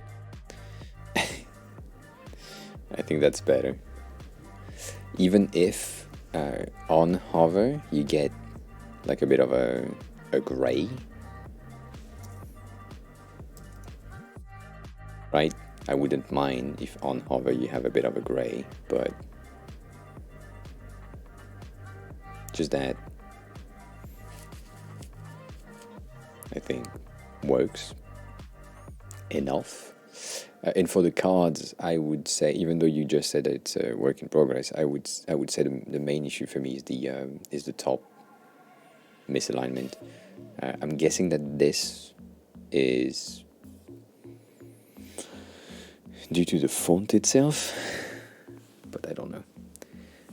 Same padding, at least on top, left, right. Bottom can be a bit more spacious. Like you're gonna have some of them that have longer cards with less text because they are notes and tips from your grammar that gave you the tips, right? Same thing as the Polaroid thing at the top. So going back to what we did on earlier with the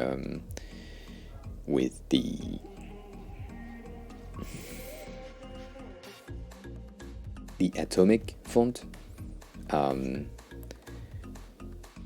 like you can easily have a kiss and XOXO grammar at the end of the tip here and there, right? Like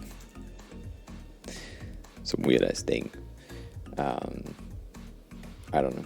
You can have stains, you can have cropped elements. The annoying thing is the more elements that you add, the less repeatable it becomes. So, not as good. Do you want to take a screenshot of that top section if you haven't done already? Just in case. I don't know.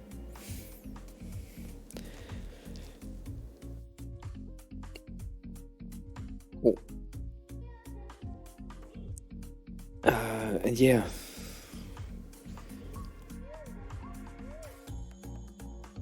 The timeline thingy here, I would revert. Like, this is strong, and this green, not exactly good.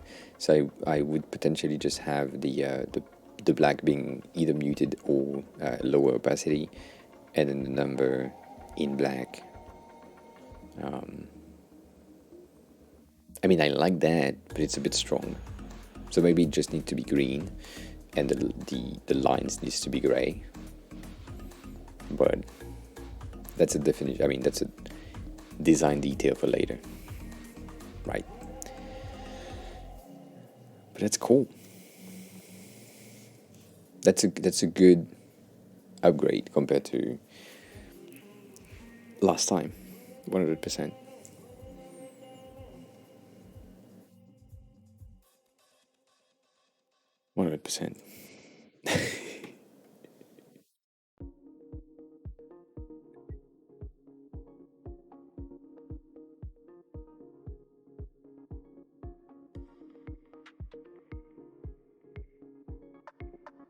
You're welcome. That's what we, that's the classic. Let I am so dead.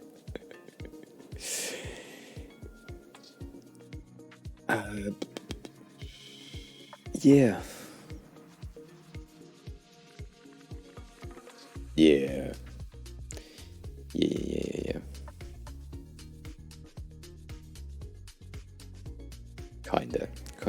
Kinda good. I am in the dying phase of my life, which is good. So if you're here, we are raiding. This is the end of the stream because I am in the dead. As you can probably see on my face, that's just not drinking anything and all that.